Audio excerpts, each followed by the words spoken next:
Bismillahirrahmanirrahim. Assalamualaikum warahmatullahi wabarakatuh. Alhamdulillahirabbil alamin. Wassalatu wassalamu ala Rasulillahil karim wa ala alihi wa sahbihi ajma'in. Wa ba'd. Fa ahbaballahi wa ahbaba rasulih sallallahu alaihi wasallam.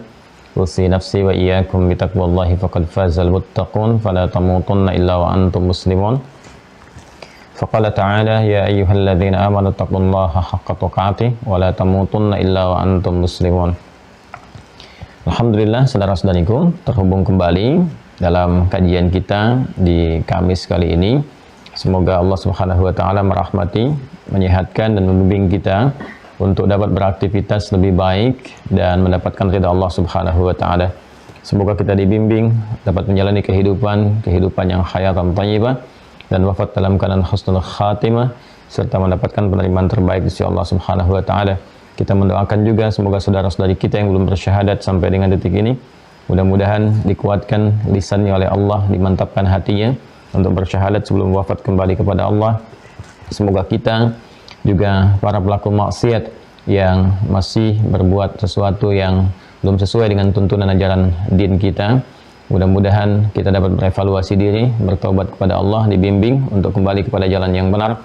Dan semoga dilembutkan hati kita untuk berubah lebih baik menatap masa depan kita. Demikian untuk pembuka kita di hari ini, seperti disampaikan bahwa kita akan mencoba berdiskusi seperti biasa, materi pengayaan ya.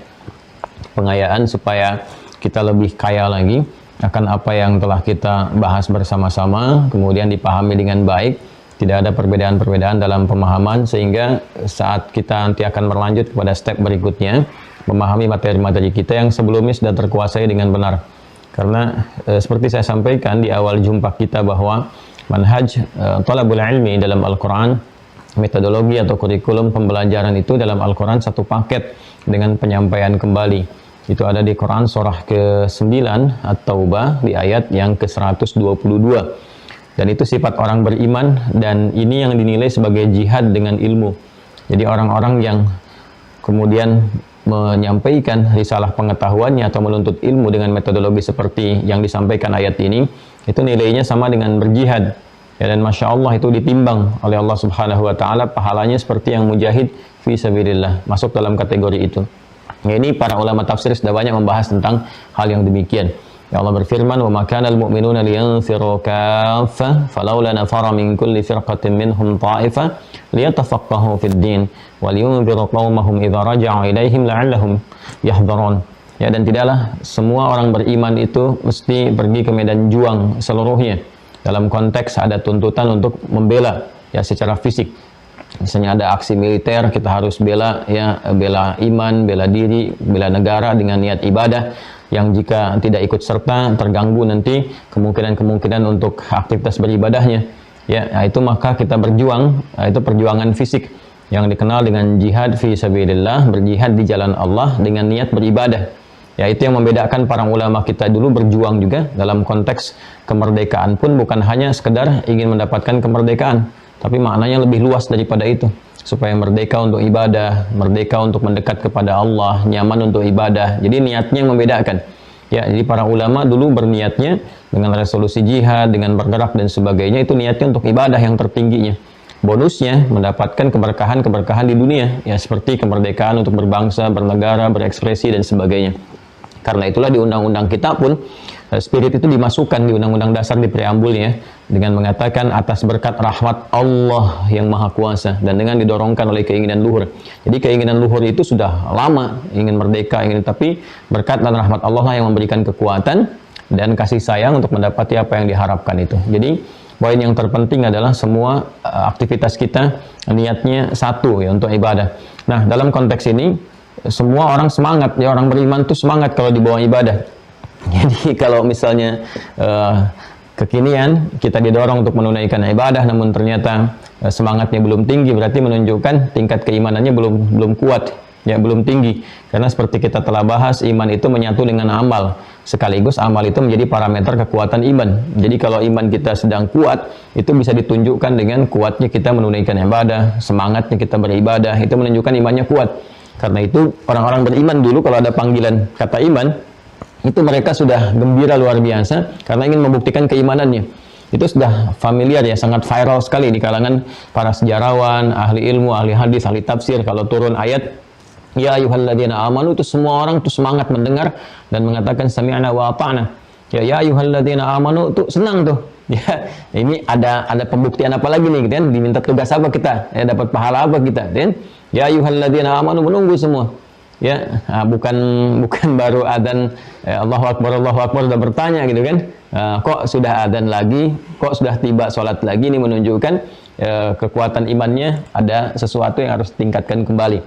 Nah, jadi ketika ada panggilan untuk berjihad secara fisik, karena pada masa itu perjuangan fisik itu sangat luar biasa karena banyak aksi-aksi militer ya dari sekitaran bahkan mengisi aktivitas keduniaan ya, peperangan, memperebutkan wilayah, itu konteks kehidupan masa lalu gitu kan, yang menjadikan umat Islam itu walaupun datang dengan risalah kedamaian, nggak pernah maksa, hanya menyampaikan gitu kan, itu tidak luput juga dari serangan-serangan dan aksi militer dari pihak-pihak luar ya, termasuk juga dari kalangan kufar Quraisy dan yang lainnya. Nah, maka dari itu kemudian muncul syariat jihad.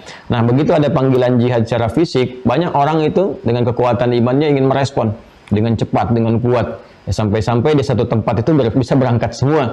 Ya, karena itu kalau semuanya berangkat, siapa yang menyampaikan risalah Islam di kemudian hari ya, untuk menyampaikan pada generasi berikutnya? Maka Allah Subhanahu wa taala sudah amat maha mengetahui tentang situasi itu, kemudian menurunkan satu ayat yang memberikan satu amalan yang nilainya setara dengan jihad fisik. Bahkan kata Imam Al-Maraghi dalam tafsir Al-Maraghinya, kalaupun tidak ada tuntutan jihad secara fisik, ya tidak ada aksi militer yang menghadirkan kita ikut misalnya bela agama, bela bangsa, bela negara ya demi kepentingan ibadah, maka di situ jihad dengan ilmu, dengan pengetahuan itu lebih utama nilainya. Ya, dan masuk dalam kategori jihad fi sabilillah. Dan sekarang jihad dengan ilmu itu justru itu yang menjadi hal yang paling utama yang sekarang kita bisa saksikan. Maka turunlah ayat ini dengan Allah Subhanahu wa taala berfirman, "Wa makana al-mu'minuna liyanfiru kaffah." Dan tidaklah semestinya semua orang beriman itu semua harus pergi ke medan juang ya, untuk mendalami, untuk ikut serta dalam aksi-aksi pembelaan secara militer. Ya, kemudian falaula nafara min kulli firqatin minhum ta'ifah. Nah, perhatikan ya, ini sesuatu yang sangat penting sekali.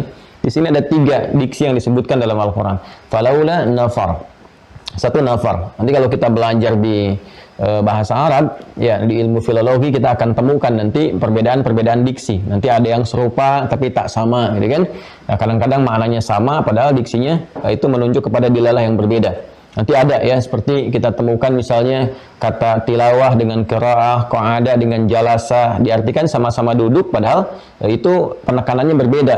Ya, jalasa dengan qa'ada apa gitu kan. Kemudian ada lagi misalnya waktu dengan zaman. Tadi yang saya sebutkan juga di awal, qiraah dengan tilawah, sama-sama baca. Ya, padahal penekanannya berbeda. Ya, nah itu satu sisi. Sisi yang lain juga teman-teman sekalian, ada beberapa kata-kata yang disebutkan menunjuk kepada jumlah, tapi secara kuantitatif ya, secara jumlah itu berbeda. Ya, semacam nafar, falaula nafara. Kemudian turun ke firqah, min kulli firqah. Kemudian taifah. Ada 3 di sini. Ya, jadi kalau kita buka, Anda buka, saya buka, kita buka di Quran surah ke-9 ya. Quran surah ke-9 At-Taubah atau Al-Bara'ah ya. Atau Al-Bara'ah di ayat 122. Nah, kita turunkan ada 3 kalimat utama, satu nafar, falaula nafar ya, min kulli firqah, kemudian min kulli firqatin minhum ta'ifah. Nah, ini ya. Nah, 1, 2, 3. Nah, ini cara memahaminya ada 2 sisi ya. Perhatikan baik-baik, cara memahaminya ada 2 sisi. Sisi yang pertama terkait dengan konteks ayatnya secara langsung, ya, secara tekstual ayat, konteksnya terkait dengan keadaan pada saat itu. Jadi kalau misalnya nafar, saya jelaskan dulu secara kuantitatif, secara jumlah, kalau ada kalimat seperti ini, ilustrasinya seperti apa. Nafar ini jumlah agak lebih banyak dibandingkan dengan firqah. Jelas ya? Firqah jumlah agak lebih banyak dibandingkan dengan ta'ifah. Jadi kalau saya ilustrasikan misalnya di sini ada 100 misalnya ya. Nah, firqah ya kurang lebih 50. Ya kan? Ya, kalau ta'ifah ya kurang lebih kurangi lagi misalnya 25. Demikian seterusnya. Ya, biasanya lebih sedikit. Jadi ini ukurannya banyak, ya, kemudian berkurang dari itu, lebih kurang lagi. Ya. Jadi ketika antusiasmenya yang begitu tinggi dari kalangan umat Islam yang benar-benar kokoh imannya pada saat itu untuk berjuang secara fisik, ikut dalam perjuangan militer, ya kan? Itu banyak sekali yang hadir. Maka kalimatnya menggunakan nafar pertama kali. Ya, falaula nafara min kulli firqah. Nah, jadi yang banyak itu kan itu tergabung dari mana-mana. Kalau kita RTA, RTB, RTC gitu kan. Nah, jadi kalau satu daerah di Madinah misalnya, ya Al-Madinah Al-Munawwarah, nah, itu kan banyak suku-suku juga, banyak kabilah kan. Ya, ada yang dari Aus, dari Khazraj, dari macam-macam gitu kan. Bani A, Bani B, Bani C gitu ya. Nah, teman-teman sekalian ini bergabung nih. Nah, gabungan dari semua ini, nah ini menjadi nafar. Ya kan? Kalau kita ingin jadikan firqah, nah ini unsur-unsurnya. Ya, misalnya di sini suku A, suku B, suku C, kita ini kan A, misalkan ini B, ini C, ini D. Ya. Nah, seperti ini teman-teman sekalian. Jadi kalau kita gabungkan seperti ini, gabungannya disebut dengan nafar. Kalau di sini misalnya ada 25 orang, sini 25, ini 25, ini 25, 100, nafar namanya. Jelas ya? Nah, setiap nafar itu ada firqah ini, firqah. Ngelompok lagi. Jelas ya? Baik, di setiap firqah ada jumlah kan? Ya kan? Ada jumlah. Jadi kalau ini firqahnya, ya kan? Ini firqahnya, ini firqahnya, ini firqahnya masing-masing. Kalau kita ingin pecah lagi, setiap ininya ada jumlah, misalnya dari 25 ini diambil misalnya ininya 5, ya kan? Ini misalnya 5, yang ini 5, yang ini misalnya agak pengen lebih 10, misalkan. Nah, ini ta'ifah namanya. Ya, ta'ifah, bagian-bagian dari firqah ini disebut ta'ifah. Ya. Nah, Allah menyampaikan melalui turunnya ayat ini, jangan semua pergi ke medan juang semua ini. Nafar ini berjuang semua. Ya. Mesti ada di antara mereka ini, di antara mereka tuh di antara yang ini, yang ini, yang ini, yang ini. Ya, jadi kalau kita misalnya ayo, saya tinggal di Provinsi Jawa Barat nih, saya di Bekasi, gitu kan? Nah, kemudian ada misalnya satu tuntutan untuk bela agama, ya, kemudian bela bangsa, bela negara, ada aksi militer, kita mesti berjuang, ya. Kemudian disampaikan kepada kita, ayo siapa mau berpartisipasi? Maka dari Bekasi datang, dari Bandung datang, dari Bogor datang, Sukabumi datang, gitu kan? Nah, itu semua berkumpul nafar namanya, ya. Allah menyampaikan, ini ilustrasi ya, ilustrasinya. Jadi laisa kamitslihi syai', bila terkait dengan Allah Subhanahu wa taala, tapi ini fenomena yang bisa kita turunkan untuk penggambarannya dalam konteks ibadah, konteks syariat. Nah, jadi kalau kita turunkan, jangan semuanya pergi. Orang Sukabumi semua bergerak, Bandung semua, Bekasi semua bergerak, Bogor semua bergerak. Nanti siapa yang menyampaikan risalah di Bogor, di Sukabumi, di Bekasi, ya, yang meneruskan mengajarkan pada anak-anak siapa, generasi selanjutnya siapa, kan? Maka gabungan semuanya se-Jawa Barat itu disebut dengan nafar, kan? Bagian-bagian ini Bekasi, Sukabumi, Bandung, Bogor disebut dengan firqah. Ya, unsur-unsur yang ada di dalamnya disebut dengan ta'ifah. Ya, maka oleh silahkan perwakilan dari Bekasi boleh silahkan bergabung, misalnya 20 orang, 5 orangnya tetap tinggal.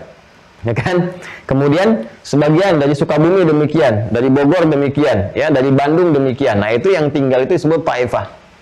Jadi Allah menyampaikan jangan semua pergi, hendaklah ada sebagian kecil dari wilayah-wilayah itu yang mendalami agama, yang satu ini pun walaupun seorang akan sangat bernilai, menyiapkan lagi orang-orang hebat di masa depan, pasukan-pasukan terbaik, muslim-muslim yang hebat. Dia mesti ada yang tinggal mewariskan nilai-nilai risalah, karena itu generatornya, ya, itu jiwanya gitu. Nah, ini teman-teman sekalian, begitu turun ayat ini, Allah memberikan kesan kepada kita tentang bagaimana pengetahuan itu memiliki kualitas yang sangat tinggi. Ya, karena itu orang-orang yang belajarnya benar, sekalipun golongan ini sedikit, ya kan, itu akan melahirkan generasi-generasi yang lebih banyak lagi, yang kualitasnya lebih dahsyat.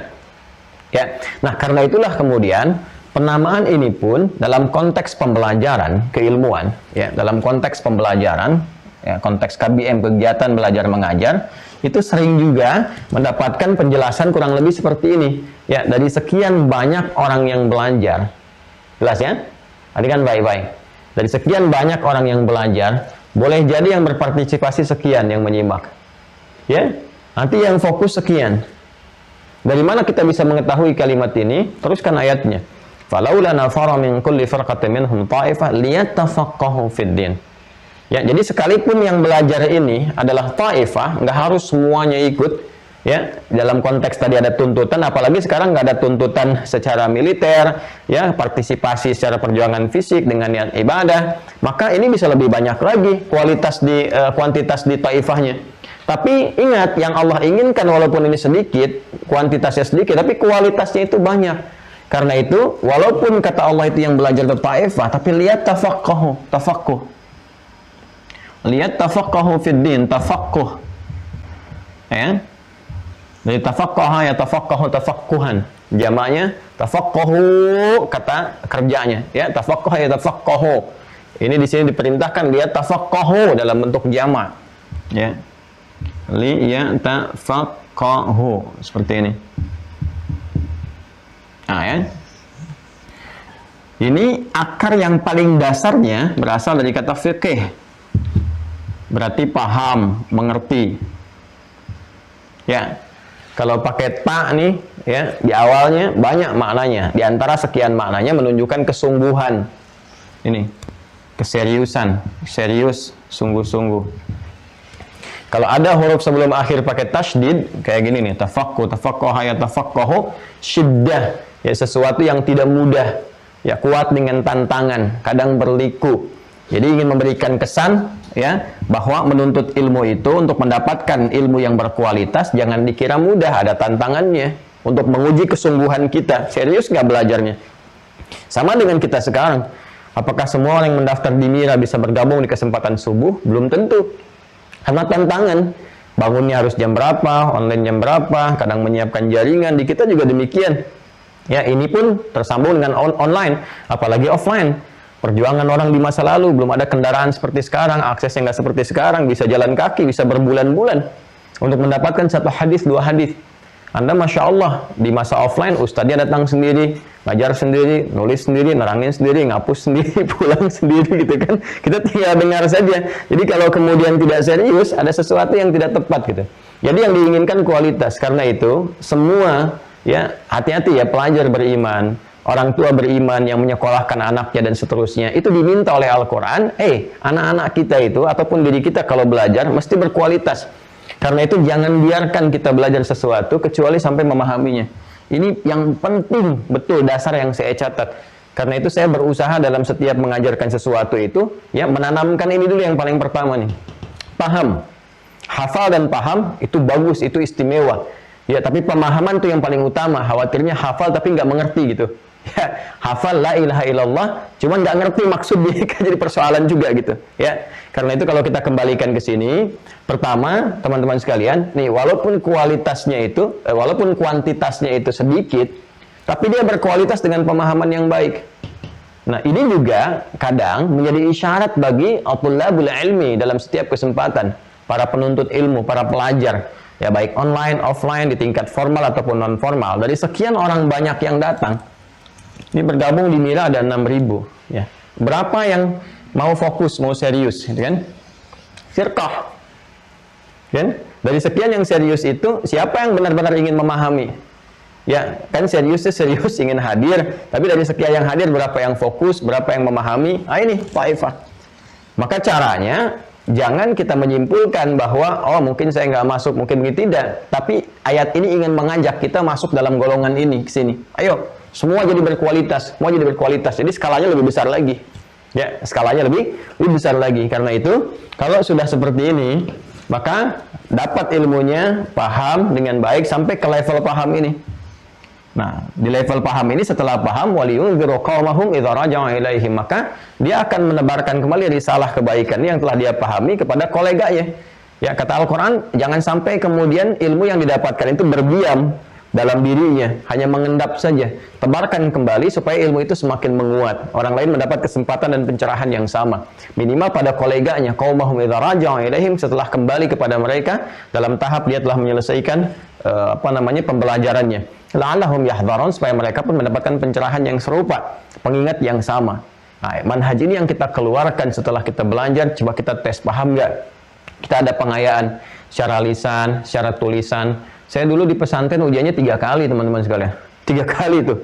Ya, setelah ujian tulisan, ya kemudian diuji lagi secara lisan. Ya, jadi kita ujian tulisan dulu nih. Selesai 1 bulan, 2 bulan, nanti yang itu tulisan tuh diuji lagi secara lisan. Diujikan secara lisan, ya. Nanti setelah itu nanti ada gabungan praktek diujikan. Jadi kalau kita misalnya bagaimana tentang ada khatabah itu tentang teori bagaimana kita berkhutbah atau berceramah dan sebagainya. Nanti kan ada teorinya tuh, kita jawab. Setelah itu jawab pertanyaan-pertanyaan. Setelah itu diuji lagi secara lisan. Ditanya kalau begini bagaimana, kalau begini bagaimana. Setelah itu praktek di lapangan. Betul nggak dipraktekkan seperti itu? Ya, nah ini untuk menanamkan pemahaman yang betul, yang jelas, dan bagaimana menyampaikan si praktikal yang sesuai dengan apa yang dipelajari. Nah, ini yang menjadikan kita nanti mengonsepsikan ini dalam konteks pembelajaran. Kita pengayaan dulu seperti ini, ya, tanya jawab terus sampai dalam, sampai mengerti. Setelah itu diuji nanti lewat tulisan, ya. Setelah itu nanti kita cek. Nanti saya akan tugaskan untuk membuat satu intisari, ya. Intisari saripatinya apa? Mas, kembalikan ke ini aja, Mas. Kembalikan ke peserta supaya saya bisa interaksi. Coba dikembalikan. Nggak usah dibalikin ke Zoom tadi, ya. Nah, jadi kalau kita maaf nanti admin tadi ke saya pribadi, jadi saya nggak lihat teman-teman yang bergabung sekarang ini. Nah, jadi kalau kita kemudian bisa terapkan metodologi seperti itu, kemudian nanti kita praktekkan, nanti juga saya akan tugaskan untuk membuat resume. Ya, resume semua peserta, nggak 1-2, semua peserta bikin resume, nanti disampaikan kepada saya periksa. Nah, jadi dari resume itu jadi semacam buku kan, buku Masya Allah tuh. Jadi kita belajar, Anda meresum, ada catatannya, nanti buku itu jadi pegangan keluarga, teruskan lagi ke anaknya, teruskan. Jadi Anda punya hasil, punya karya, punya pegangan, punya bukti juga di hadapan Allah bahwa kita pernah belajar, kita pernah pegang, ya. Jadi suatu saat kita ingin semua ada nilai manfaatnya gitu ya untuk kita semuanya. Itu manhaj yang saya lakukan, dan ini yang saya kerjakan sejak pertama kali pulang dari luar negeri. Ya, sangat insya Allah kalau yang bergabung di awal-awal, murid-murid awal itu dari kelompok pengajian, ibu-ibu, bapak-bapak dan sebagainya, saya biasa tugaskan seperti itu.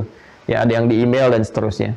Jadi ini yang akan kita lakukan, karena itu mohon semangat, berpikirnya jangan hanya untuk kita pribadi, ya. Ada anak-anak, ada cucu, ada keluarga kita juga yang punya hak untuk mendapatkan bagian dari apa yang telah kita pelajari.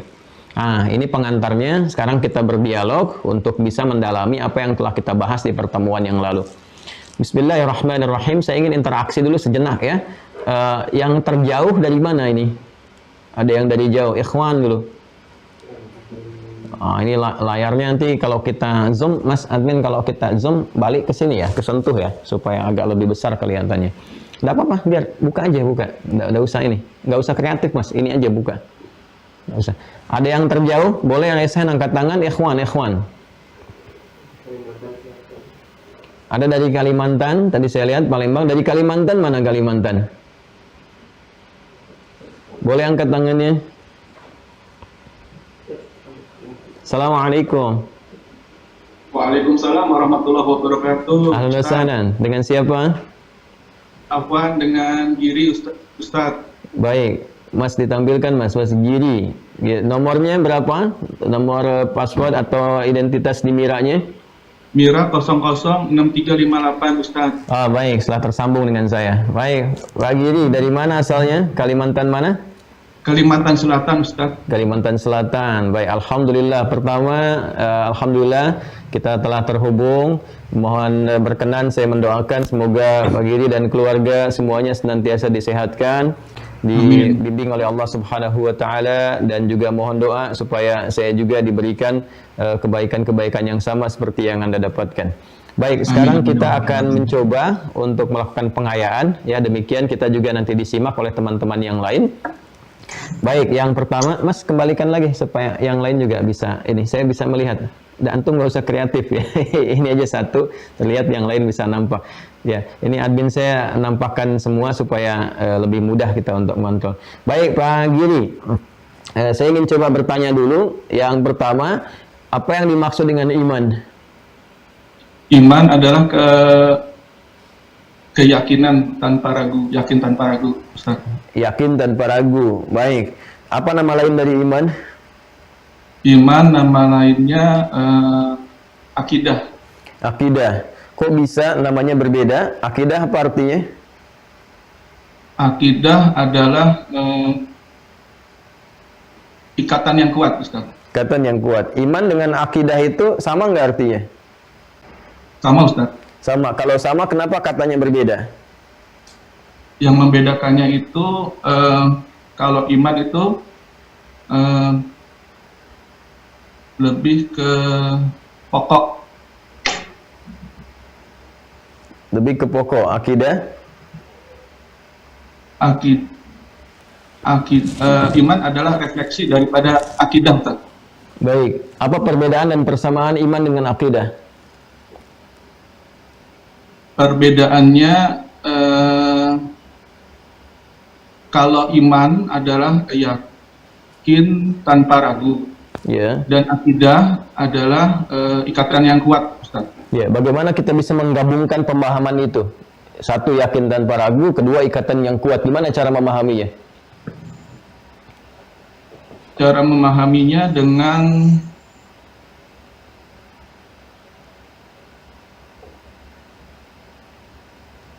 Ya, kalau kita ingin menerangkan misalnya, kamu harus jadi pribadi yang beriman, kamu harus punya akidah Islam. Kemudian kita ditanya, akidah itu apa? Iman itu apa?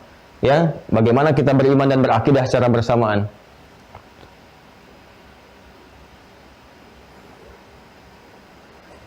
Baik. Tadi sudah betul, sudah bagus kita dapatkan dari pemahaman Pak Giri tentang iman ya secara etimologi, secara bahasa itu diksinya atau katanya, dilalahnya menunjuk kepada aspek keyakinannya yang tanpa ragu. Jadi keyakinan kuat terhadap sesuatu tanpa ragu sedikit pun itu disebut iman. Jelas ya? Nanti orangnya disebut mukmin. Jadi kalau kita sudah mendapatkan predikat mukmin, artinya nggak boleh ragu sedikit pun. Apapun kita yakini, ya kan? Nah, kalau kita ingin bicara tentang akidah, akidah itu dari kata aqada. Aqada sesuatu yang terikat dengan kuat, yang sulit untuk dilepaskan. Ya, sifat ikatan yang kuat itu, kalau aqadanya itu kata kerjanya, verbnya, fi'ilnya, ya, tapi kalau sudah dia menjadi sifat ikatannya yang kuat, lan fisama laha, yang nggak bisa dilepaskan, sulit dia dilepaskan, terikat dengan sangat kuat, maka keadaannya disebut dengan akidah. Ya, nah, kalau kita gabungkan pemaknaan iman dengan akidah, yang dimaksudkan di sini adalah ya bagaimana kita menanamkan keyakinan yang kuat dalam jiwa kita, yang tanpa ragu, sehingga terikat dalam jiwa kita, ikatannya tidak bisa dilepaskan sampai kita wafat. Ya, jadi dalam roh kita, di jiwa kita yang paling dalam itu diikat keyakinan tanpa ragu, seakan-akan ini bahasa majas ya, bahasa kiasan. Seakan-akan diikat ke dalam diri kita dengan kuat, nggak bisa dilepaskan dengan cara apapun. Jadi nggak bisa dilepas dengan tawaran materi. Jangan sampai ditawarkan misalnya mobil tertentu yang mewah, yang apa, ya kan? Tiba-tiba ikatannya lepas. Jangan sampai ditawarkan dengan ikatan cinta misalnya ya, nah, ikatan imannya lepas gitu ya. Dan kalimat-kalimat tertentu, ikatan iman bisa menjadi memudar. Jangan sampai ditawarkan dengan kedudukan jabatan, tiba-tiba ikatan iman jadi melemah. Ya, itulah kenapa kemudian disebut dengan akidah. Akidah ini gambaran pengikat keyakinan yang kuat tanpa ragu itu supaya terikat dalam jiwa kita agar tidak lepas gitu. Paham sampai sini ya? Pak Giri ya? Nah, jadi kalau kemudian teman-teman ditanya tentang perbedaan iman dengan akidah, kita gambarkan dari pengertian bahasa di sini, kalau iman penekanannya lebih kepada keyakinannya tanpa ragu dalam menyikapi semua tuntunan dalam syariat. Allah perintahkan, hei sholat, yakin tanpa ragu, ya kan? Nanti buahnya dari amalan. Orang yakin tanpa ragu itu kan harus membuktikan. Ya, buktinya berupa amalan, ya kan? Ya sama dalam dunia keyakinan. Keyakinan itu sumbernya kan dari hati. Semua dalam dunia keyakinan itu ada pembuktian. Ya, cinta itu sumbernya dari hati, keyakinan. Pembuktiannya kan lewat nikah. Ya, iman kita kepada Allah itu dari hati, keyakinannya diucapkan dengan lisan. Jadi ada amalan lisan, ada amalan qalbi. Dari hati kita yakin, diucapkan dengan lisan, asyhadu an la ilaha illallah, asyhadu anna muhammadar rasulullah. Lalu dibuktikan lewat jawarih, lewat perbuatan kita. Kita sholat, diminta sholat, kita sholat, diminta puasa, kita puasa. Itu buahnya yang disebut dengan amal. Jelas ya? Nah, ini mesti kita ikat kuat dalam diri kita sampai kita wafat. Ya, ini kan pokok keislaman kita, iman dengan amal. Kita ikat kuat dalam diri kita sampai wafat. Kalau dalam bahasa Al-Qur'an, wala tamutunna illa wa antum muslimun. Jangan sampai kamu wafat kecuali dalam keadaan muslim, keadaan berislam. Berislam itu pokoknya dua, iman dengan amal. Jadi ikatlah iman dengan amal itu sampai kamu wafat. Wala tamutunna, jangan sampai kamu wafat illa wa antum muslimun, kecuali kamu dalam keadaan berislam, memegang teguh pokok-pokok keislaman kita yang konsepsinya secara sinergis terdiri dari dua bagian yang pokok, yaitu iman dengan amal. Kita ikat kuat dalam diri kita, itu yang kita sebut dengan akidah. Dari sini muncul istilah akidah Islam. Ya, akidah Islam, bahwa Islam saya akan ikat dalam diri saya sampai dengan saya wafat. Ya, cara menyikapinya saya yakin tanpa ragu dengan semua tuntunan ajaran dalam Islam. Bisa dipahami sampai dengan di sini? Bisa. Alhamdulillah. Baik, jazakumullah khair. Baik, jadi saya cek kembali, Pak Giri. Masih tersambung? Masih, Ustaz. Hai, alhamdulillah. Saya cek kembali. Jadi kalau iman itu titik tekannya kepada apa maknanya? Iman lebih kepada keyakinan, Ustaz. Baik, yakin tanpa ragu, ya. Kalau kita ingin ikat kuat keyakinan itu dalam diri kita, menjadi apa namanya? Menjadi akidah. Bagus sekali. Kemudian, kalau kita ingin buktikan keyakinan kita yang telah kita ikat kuat di dalam diri kita, maka kita buktikan lewat apa namanya? Lewat amal, Ustaz. Bagus sekali. Jadi, antara iman dengan amal itu berpadu tidak? Berpadu, Ustaz. Mungkin nggak ada seorang beriman tanpa amal? Tidak ada, Ustaz. Ya, harusnya begitu. Tapi ada saja kan orang mengaku beriman tak beramal. Karena itu Al-Quran menyebutnya dengan iman yang tidak serius gitu ya. Ya. Masih ingat ayatnya? Ada orang di zaman Nabi datang kepada Rasulullah mengatakan saya beriman, ya, tapi kemudian ternyata oleh Allah dibantah karena belum dibuktikan keimanannya. Ya, iman tanpa amal. Jadi ini langsung penolakan dari Allah dalam Al-Quran. Orang yang beriman tapi nggak beramal, itu nggak disebut serius imannya. Jadi dikatakan oleh Al-Quran dia baru sekedar masuk Islam saja dengan mengucapkan kalimat formal syahadu an la ilaha illallah, syahadu anna Muhammadar Rasulullah, tapi dia belum membuktikan lewat amalan. Itu ada di Quran surat berapa? Surat 49 Surat ayat apa 14. itu? Ustaz. Surat apa itu? 49 surat Muhammad. Muhammad 47. Pokoknya setelah surat Al-Fatah sebelum surat Qaf. Ustaz, lihat. Lupa, Ustaz. Afwan, Ustaz. Iya, Lupa. Suratnya surat Al-Hujurat. Jangan. Al-Hujurat ya. Surah Al-Hujurat, bagus sekali. Ayat keberapa tadi? Ayat yang ke-14, Ustaz. 14 ya. Baik. Jadi kalau ada nanti yang mengatakan misalnya beriman, bagaimana orang beriman tapi dia nggak mau beramal, itu kan? Dia mengatakan Muslim, yakin saya beriman, tapi dia misalnya nggak mau sholat, ya kan? Nggak mau zakat, nggak mau puasa. Itu kalau ada pertanyaan seperti itu, kita bisa langsung jawab, statement Anda telat ya, 15 abad yang lalu sudah ada yang seperti itu dan dijawab. Kadang-kadang pertanyaannya suka dimodif teman-teman sekalian, keluarga Mira, dimanapun Anda berada. Ya, suka dimodif, itu setiap zamannya beda-beda. Tergantung casingnya gitu ya. Ya misalnya casing yang sekarang, saya Muslim kok, tapi saya tidak meyakini kewajiban dalam syariat Islam. Ya kan? Bisa modifikasinya bisa seperti itu. Ya, saya Islam tapi nggak yakin dengan syariat Islam. Artinya kan beriman tapi nggak yakin amal. Syariat kan malah ini amal kan?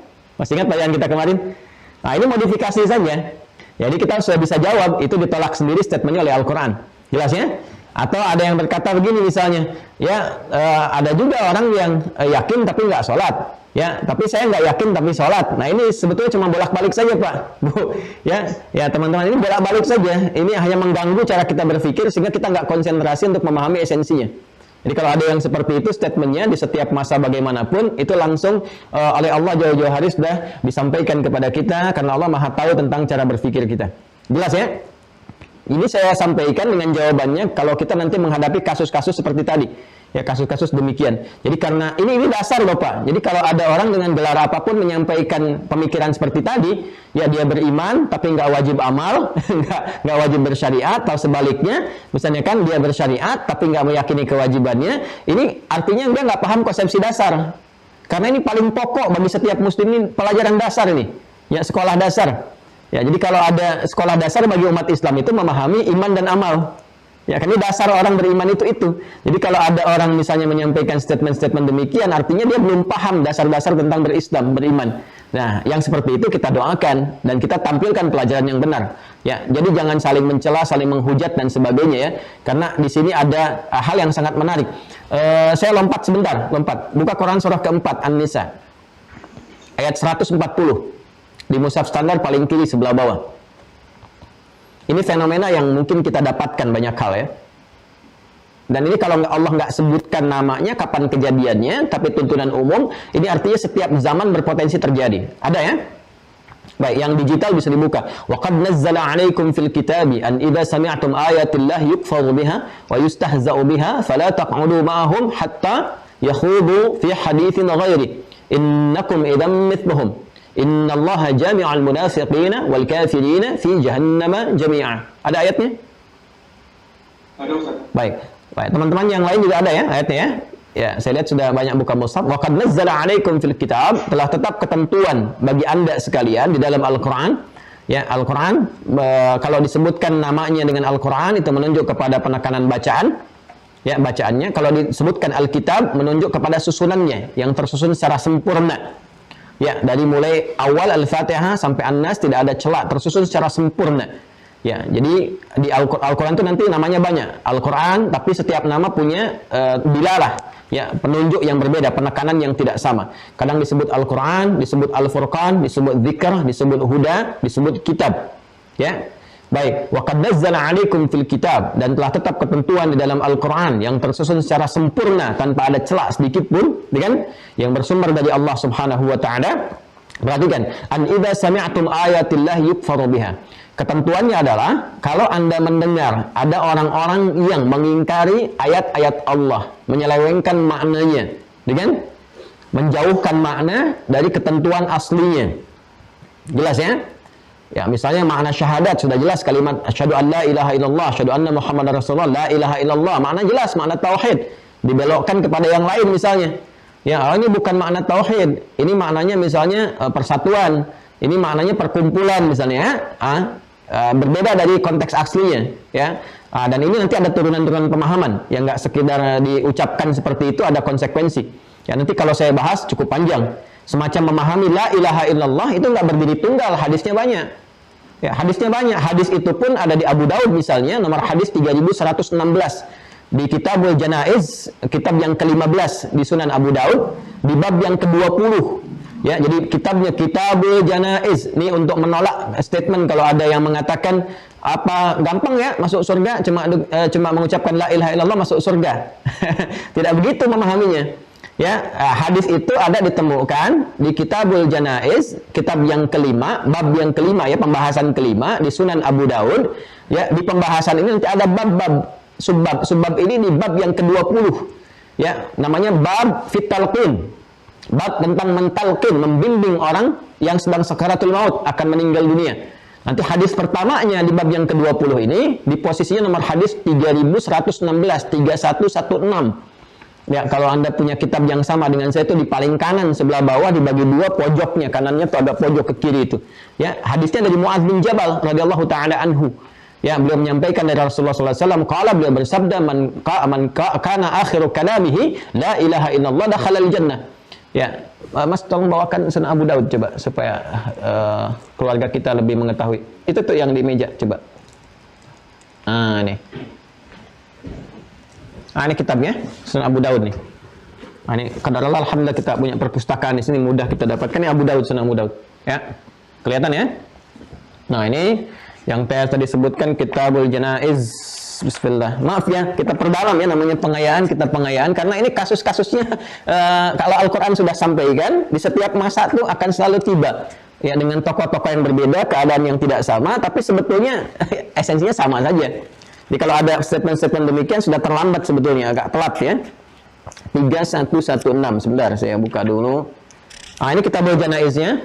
Betul yang saya sampaikan, ini kitab yang ke-15. Ya, jadi biasanya ada topik-topik tuh di kitab-kitab hadis. Kitabul Janaiz, kan?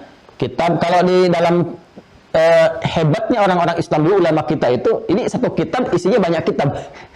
Jadi kalau ada tulisan kitab ya di dalam kitab itu namanya temanya. Ya, misalnya Kitabut Taharah, kitab tentang bersuci, Kitabul Shalah, kitab tentang salat, Kitabul Janaiz. Kitab yang ke-15 di Sunan Abu Daud. Ya. Baik, kemudian di kitab ini ada bab nih bawahnya. Subtopiknya. Nanti buka yang ke-20. Ini ke-20. Bismillah. Nah, ini betul nih, 20. Betul kan? Sebelah kanan sini agak ke bawah nih, bagi dua kirinya. Ini bab fit talqin seperti yang tadi saya sampaikan. Babun fit talqin. Ya, nomor hadisnya 3116 betul. 3116 ini. Ya. Nanti kalau teman-teman mau nanti tinggal kita scankan ya, kita tunjukkan. Nah, saya bacakan ya. Ya, qala haddatsana Malik bin Abdul Wahid Al-Misma'i haddatsana Ad-Dhahhak bin Makhlad haddatsana Abdul Hamid bin Ja'far haddatsani Salih bin Abi Alim an Katsir bin Marwan an Muadz bin Jabal. Jadi rawinya yang bersambung kepada Nabi sallallahu alaihi wasallam itu Muadz bin Jabal radhiyallahu taala anhu qala Rasulullah sallallahu alaihi wasallam man kana akhiru kalamihi la ilaha illallah dakhala al-jannata. Ya, siapa yang akhir kalimatnya di akhir menjelang wafatnya ya, dia bisa mengucapkan la ilaha illallah, terjamin surga untuknya. Jelas ya? Ini kalimatnya. Nah, ini babnya itu bukan babul i'tisam, babul ijtima, bab perkumpulan, bab persatuan, bukan. Ini babnya ini tentang bimbingan akhir kematian. Jadi kita itu ada bimbingan awal kehidupan, bimbingan dalam kehidupan, bimbingan akhir kehidupan. Dan dibuka dengan kalimat amalan. Jadi ingat ya, di amal itu dalam Islam, amal itu ada amalan hati, amalan lisan, amalan jawarih. Dan semuanya penentu. Amalan hati itu iman. Itu penentu semua amal diterima oleh Allah Subhanahu wa taala. Ya, yaitu keimanan kita. Nanti diungkapkan lewat lisan. Ucapan itu udah amalan, hati-hati. Ya, bagaimana Anda bisa berkeluarga tanpa ucapan? Jadi ucapan itu punya nilai tinggi di hadapan Allah. Ya, akan Anda katakan saya terima nikahnya si fulana binti fulan dengan mas kawin sekian, dibayar tunai. Itu kan ucapan. Tapi ucapan itu nanti yang melegalkan hubungan-hubungan antara suami istri. Ya, dalam kehidupan berumah tangga. Ya, dalam keimanan juga begitu. La ilaha illallah itu ucapan. Dan ucapan itu yang melegalkan seseorang menjadi seorang muslim. Nah, ketika dia menjadi seorang muslim, la ilaha illallah itu kan gambaran keimanan. Sedangkan iman paketnya dalam Islam dengan amal. Masih ingat teori kita? Ya, di awal. Iman itu kan paketnya dengan amal kan? Nggak mungkin orang beriman tanpa amal. Imannya diwakili oleh kalimat apa? La ilaha illallah. Asyhadu an la ilaha illallah wa asyhadu anna Muhammadar Rasulullah. Itu kalimat imannya. Nanti ketika seseorang mengatakan la ilaha illallah, dia harus membuktikan kalimat itu. Ya, apa pembuktiannya? Lewat amal. Jadi cara memahami hadis ini, orang yang mengatakan la ilaha illallah itu pasti konsekuensinya punya implementasi dari kalimat itu, yaitu berupa amalan. Jelas ya? Karena itu ini hadis gak berdiri sendiri. Nanti ada hadis dari Abdullah bin Samit. Dalam kitab Tauhid nanti ada. Ya, siapa yang bisa mengqala la ilaha illallah, dan siapa yang bisa mengatakan la ilaha illallah wa anna Muhammadar Rasulullah, wa Muhammad adalah Rasulullah, wa anna Isa Rasulullah, ya, dan bahwa Isa alaihissalam itu bukan Tuhan tapi adalah Rasulullah, dan dakhala jannata, maka dia masuk surga dengan apa? Dengan timbangan amalnya, ala hasbi amalihi. Ya, dengan timbangan amalnya. Jadi disatukan di hadis lain. Cara memahami hadis itu nanti ada teori namanya jam'un wa taufiq. Kumpulkan semua hadis-hadis itu yang senafas dengan topik itu, baru kita pahami. Ya, jadi sahabat itu sudah paham. Hakallah. Ya, Nabi sudah menyampaikan, siapa kalian yang mengucapkan la ilaha illallah, buktikan lewat amal sampai akhir hidup. Makanya kita selama hidup itu beramal la ilaha illallah. Coba dalam salat kita, itu kan pembuktian la ilaha illallah. Makanya dalam salat tahiyat kita ucapkan asyhadu an la ilaha illallah wa asyhadu anna Muhammadan Rasulullah. Gitu kan? Puasa itu representasi dari la ilaha illallah. La ilaha illallah kalimat iman. Makanya perintah puasa dibuka dengan kalimat iman. Ya ayyuhalladzina amanu kutiba alaikumussyam. Orang yang puasa tanpa la ilaha illallah enggak ada makna puasanya. Jelas di sisi Allah. Baik, haji juga demikian, dibuka dengan la ilaha illallah. Karena kalimat iman bersanding dengan nilai takwa. Pembuktian iman itu ibadah, ibadah itu konsepsinya takwa. Karena itu orang mau haji disebutkan oleh Al-Quran, kumpulkan bekal iman dalam bentuk takwa. Al-Baqarah ayat 197. Wa tazawwadu fa inna khairaz zadi taqwa. Al-hajju asyhurun ma'lumat, faman farada fihinna al-hajja fala rafatha wala fusuqa wala jidala fil hajj. Wa ma taf'alu min khairin ya'lamuhu Allah wa tazawwadu fa inna khairaz zadi taqwa. Wattaquni ya ulil albab. Jadi teman-teman sekalian, itu semua terhubung. Jadi nggak bisa seseorang mengucapkan la ilaha illallah saja tanpa amal. Itu yang dihisab. Ya, jadi nggak mungkin orang bisa mengucapkan la ilaha illallah mudah seperti itu saja, sementara amalnya nggak ada. Orang yang hanya mengucap tapi nggak ada amalnya, itu sudah turun ayat 15 abad sebelum kita sekarang. Dengan turunnya Quran surah 49 ayat ke-14 itu.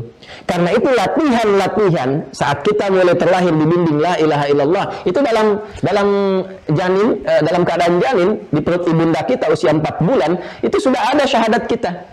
Ya, ayo supaya agak rinci ya, dalam ya, karena sekarang kan ini pengayaan ini saya katakan setiap masa ini akan ada problem begini. Kita harus punya jawaban secara konseptual dalam syariat kita dan secara logika supaya kuat dua-duanya.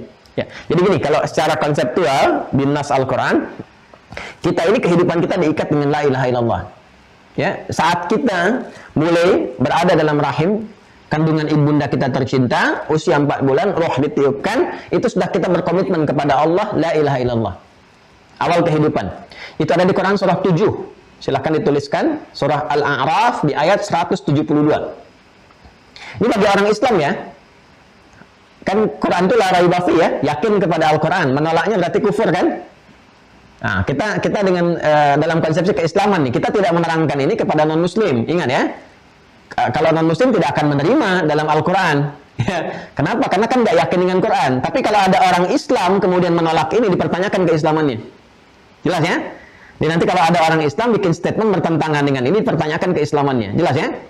Nanti ke non-muslim kita bisa kuatkan nas Quran ini dengan logika cara berpikir yang benar serta tinjauan ilmu yang objektif sehingga bisa diterima dengan nalar yang sehat.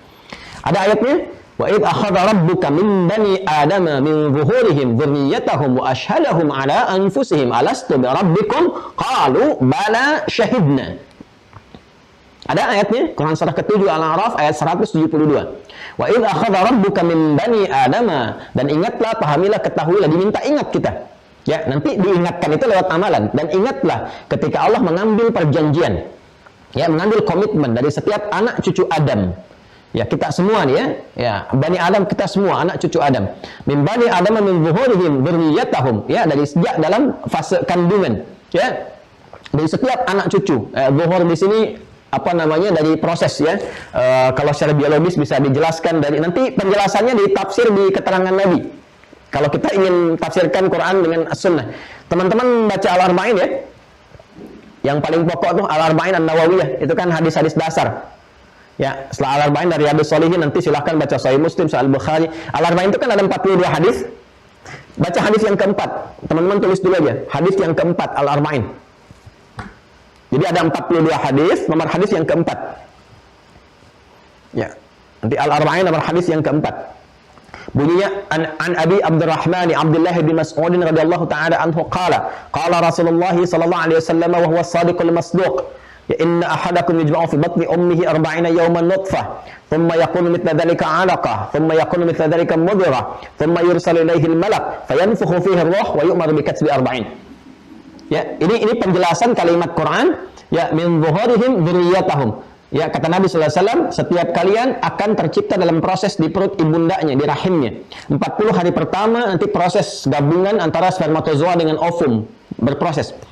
Setelah itu 40 hari kedua berbentuk zigot yang mulai menempel di dinding rahim, itu berproses jadi zigot, ya. 40 hari kedua namanya alaqah. Tsumma yakunu mithla dzalika mudghah. 40 hari ketiga usia 120 hari menjadi mudghah, sudah mulai berbentuk keratan. Daging keratan gitu ya, berbentuk, sudah mulai ada bentuknya kelihatan.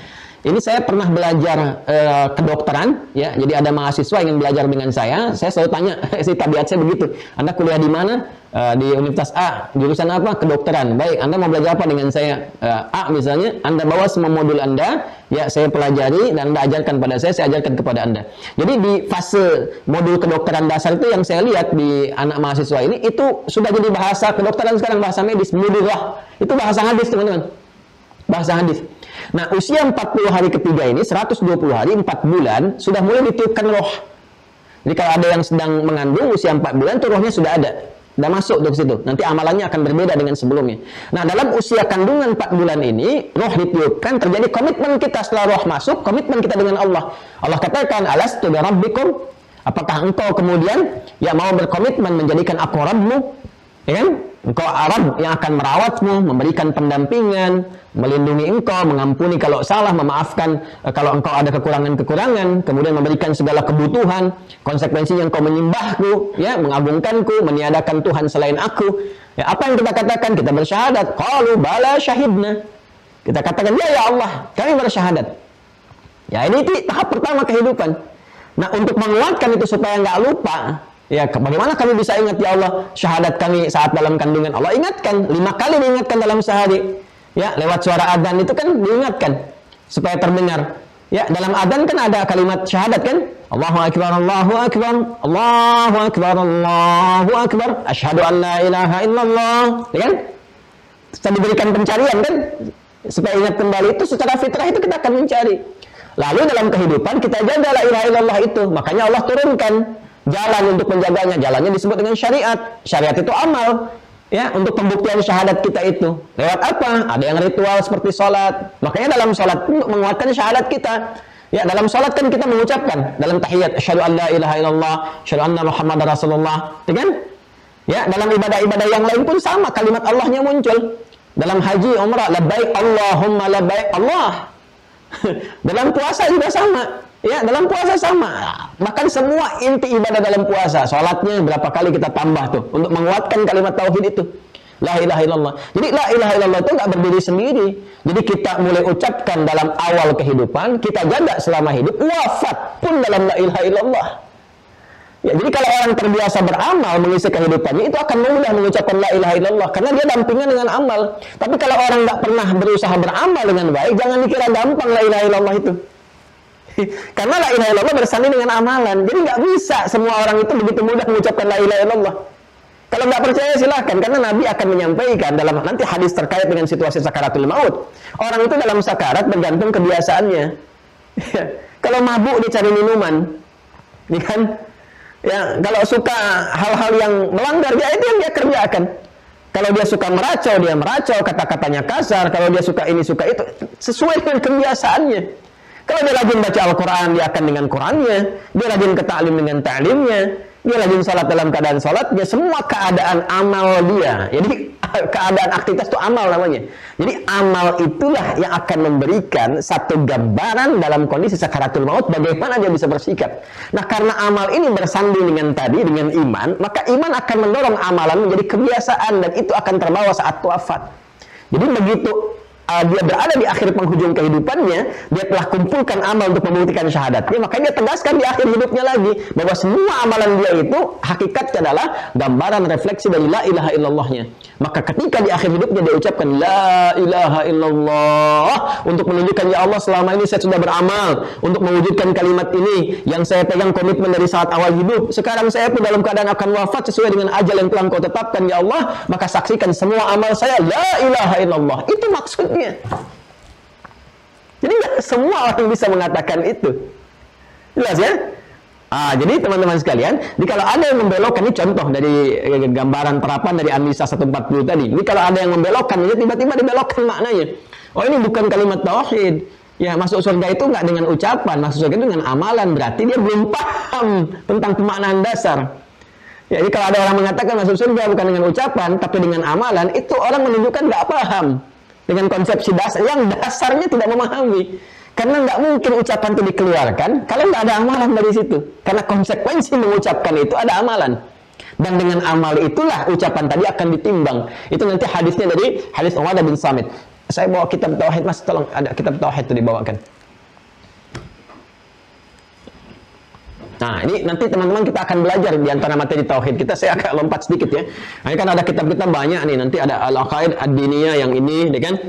Ini dari Syekh Abdurrahman bin Saqaf bin Husain As-Saqaf. Nanti ada yang lainnya lagi. Ada Al-I'tisad fil I'tiqad, ada Mudzakarah fi Ilmi Tauhid. Ini yang kurikulum Al-Azhar. Ya, nanti ada yang Madinah. Ini yang Fathul Majid. Ya, fi syarah kitab Tauhid. Ini kita akan pelajari juga. Saya ambil contoh misalnya teman-teman sekalian. Ini saya bacakan ya. Ini untuk pengayaan ya, supaya mengerti. Jadi kalau ada yang jawab-jawab, ada pertanyaan-pertanyaan atau ada fenomena-fenomena, kita bisa jawab ya. Bismillah. Nah, fardhu tauhid wa ma yukfaru minadz dzunub. Ya, babnya halaman 36. Keutamaan tauhid dan konsekuensi dari itu yang bisa menggugurkan dosa-dosa. Nah, saya bacakan ya hadisnya. Bismillahirrahmanirrahim. Nah, ini halaman 39 dengan syarahnya. Ini saya punya syarahnya. Halaman 39 nih. Ya, dengan syarahnya. Kalau yang tadi hadisnya Mu'adz bin Jabal di Abi Daud, yang ini dari Ubadah bin Samit. Saya bacakan an Ubadah bin Samit radhiyallahu taala anhu, dari hadis dari sahabat Ubadah bin Samit, semoga Allah meridai kepada beliau. Beliau menyampaikan, qala Rasulullah sallallahu alaihi wasallam, Rasulullah sallallahu alaihi wasallam pernah bersabda, man syahida an la ilaha illallah wahdahu la syarikalah. Ya, siapa yang bersyahadat, mampu bersyahadat, mengucapkan la ilaha illallah wahdahu la syarikalah. Kemudian teruskan hadisnya, ini pakai syarah jadi cukup panjang. Wa anna Muhammadan abduhu wa rasuluh, dan bahwa Muhammad SAW hambanya dan rasulnya. Wa anna Isa abdullahi wa rasuluh, dan bahwa Isa alaihissalam juga hamba Allah dan rasulnya, bukan Tuhan. Kemudian wa kalimatuhu alqaha ila Maryam wa ruhun minhu, dan kalimat Allah maksudnya saat diciptakan dengan kalimat kun, kan? Ya, fayakun yang disampaikan di rahimnya Maryam alaihissalam dan ditiupkan rohnya ke dalamnya. Kemudian wal jannata haqqun wan naru haqqun. Ya, wal jannata haqq, dan dia meyakini adanya surga dengan benar, wan naru haqqun, dan adanya neraka sebagai ancaman juga dengan benar. Adkhalahullahu al jannata ala ma kana minal amali. Maka Allah akan memasukkan dia ke dalam surga berdasarkan ala ma kana minal amal, berdasarkan amal yang dia kerjakan sebagai implementasi dari kalimat la ilaha illallah itu. Nah, jadi begitu kalau kita mengaji hadis. Nah, bisa dengan satu hadis kita mengucapkan pandangan, tidak, kumpulkan. Apa maksudnya? Ini sudah standar, teman-teman sekalian, standar. Kalau mau terapan fikih bab kunut misalnya, kita mau bab kunut itu kan kumpulkan hadisnya banyak. Kapan Nabi kunut, kapan tidak kunut, kenapa nggak kunut, apa alasannya, gambaran seperti apa, muncullah kemudian di situ tata cara kunut. Ada yang kemudian 4 bagian.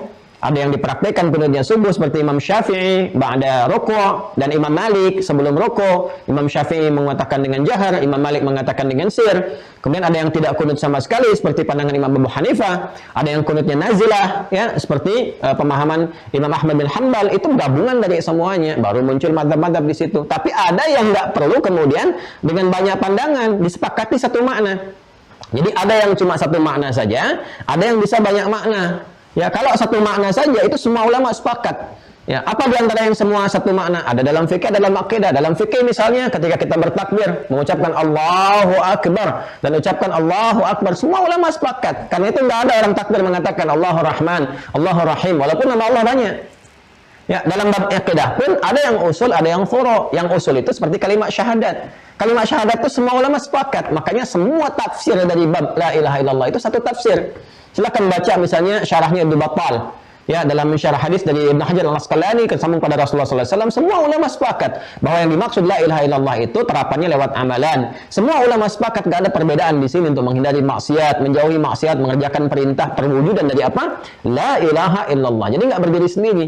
Nah, kemudian ada yang mengatakan misalnya dalam konteks ini, enggak kok, la ilaha illallah itu bukan kalimat tauhid, bukan kalimat jaminan surga, itu ajakan untuk persatuan, itu ajakan misalnya untuk berkumpul, itu ajakan jangan sampai berselisih, itu ajakan untuk harmoni. Berarti kan belok dari mana tadi?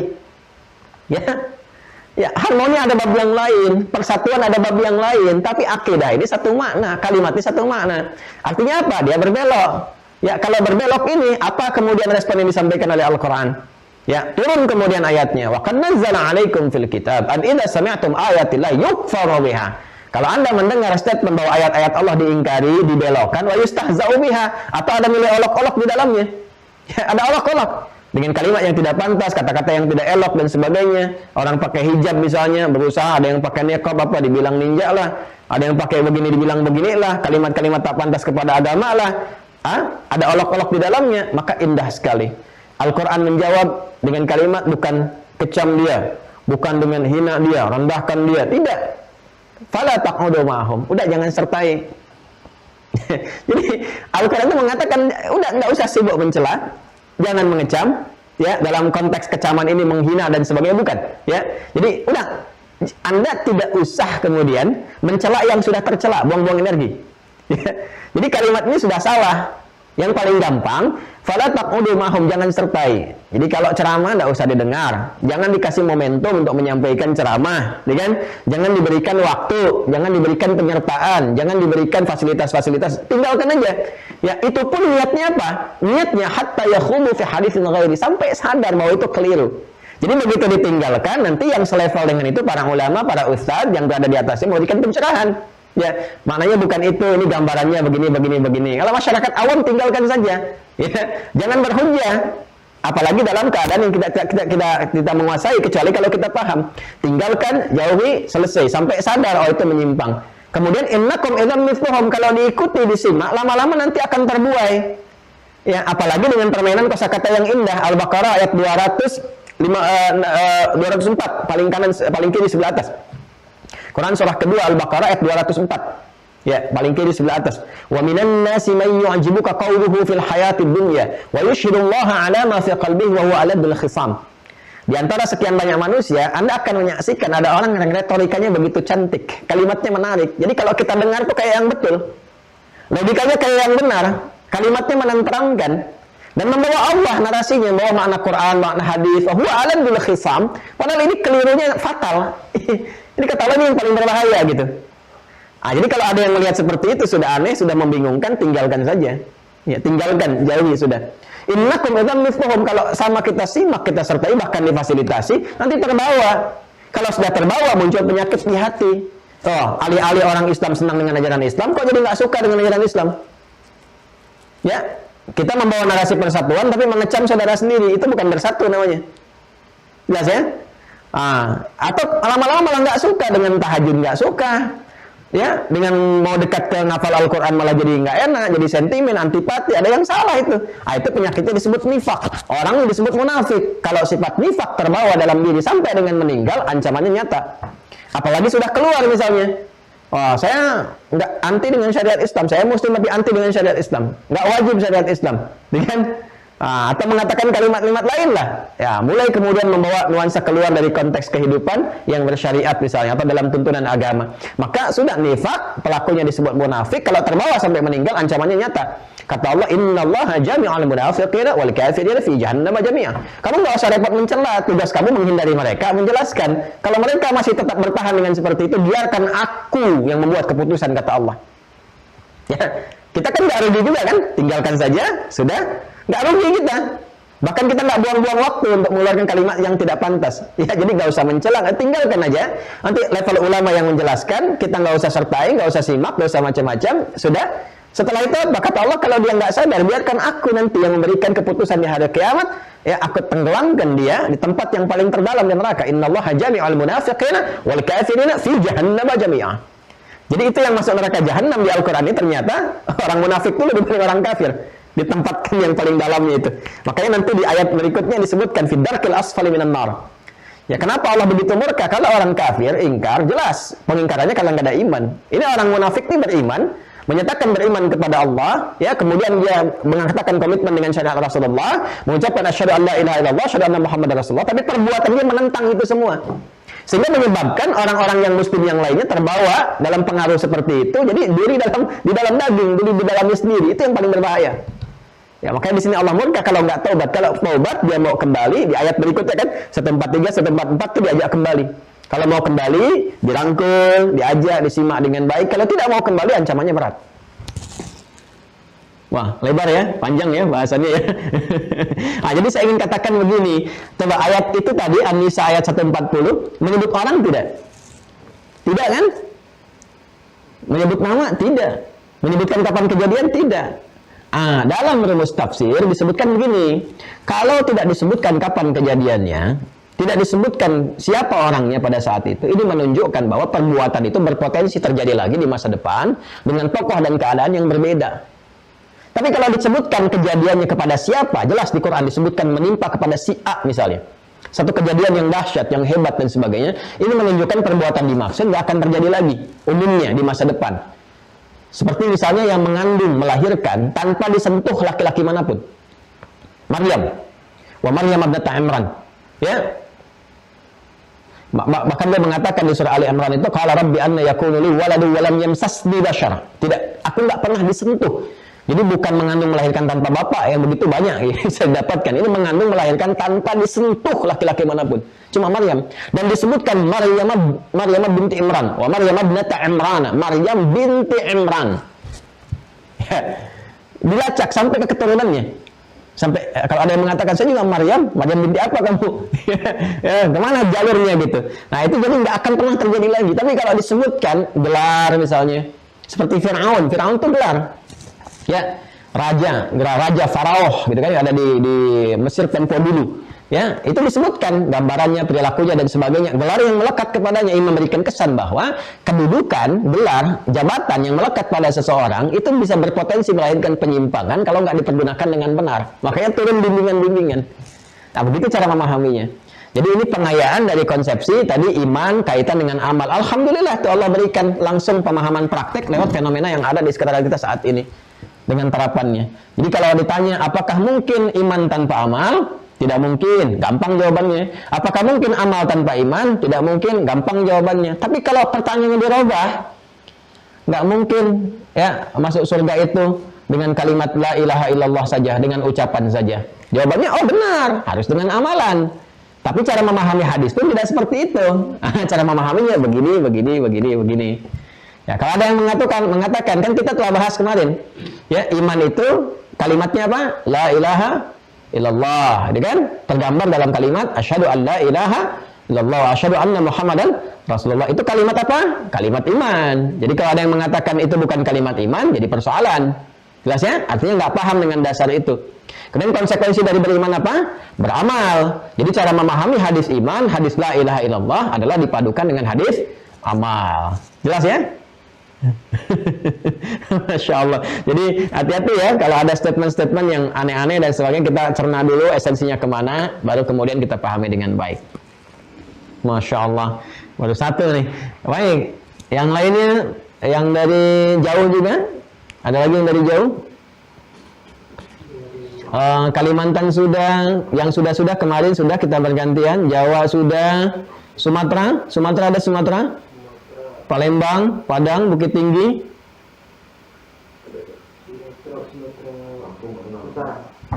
Sumatera Utara ada, Sumatera Utara bisa dibantu, Resen, Ikhwan Sumatera Utara ada? Yang Ikhwan dulu ya. Assalamualaikum. Siapa yang dari Sumatera Utara? Saya Ustaz Ridwan. Baik, Assalamualaikum. Waalaikumsalam. Mas Ridwan Munawwar. Ya Ustaz. Baik, Munawwarin ya akhi, kaifa halak? Alhamdulillah khair. Masya Allah, anta fin fi Sumatera? Fi Stabat. Selamat, Masya Allah. Rasulullah subhanahu wa ta'ala ibarik fiqh wa yakhfadka insyaAllah wa la'ailah wa yaja'ala min ummati Sayyidina Muhammad sallallahu alaihi wasallam. Ya. Yang lain nggak roaming kan ya? Nanti kita belajar, insya Allah. Saya nggak sendiri nanti ya. Nanti ada masyayikh dari Al-Azhar, nanti juga kita dengar yang dari Madinah bagaimana ya, yang dari Mekah. Nanti kita supaya ada perbandingan kita dengarkan sehingga agak meluas. Ini sudah ada yang minta-minta juga dari masyayikh untuk bisa tersambung. Kemarin dari Yaman, dari Madinah sudah, kemudian juga dari Mesir. Nanti kalau sudah waktunya cukup, kita sampaikan, saya bisa mendampingi, kita mulai sambung. Akhir karim, bismillahirrahmanirrahim. Saya akan kuatkan dulu dari pendalilannya. Ya. Untuk beriman itu kita perlu menguatkan pondasi. Ya, menguatkan pokok. Dalam bahasa syariat, rukun, pondasi dan pokok itu disebut apa? Akidah Ustaz. Disebut apa? Pondasi atau pokok disebut apa? Akidah. Akidah itu namanya rukun ya?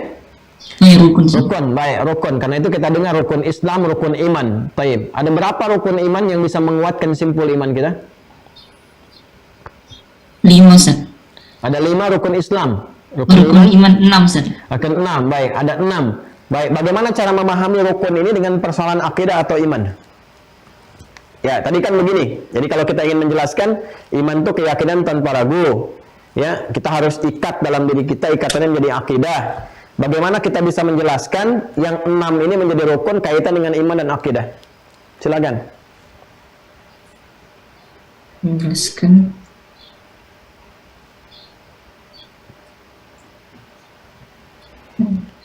Antum bantu terangkan kepada saya apa hubungan antara iman, akidah dengan yang rukun ini, yang 6 pokok ini.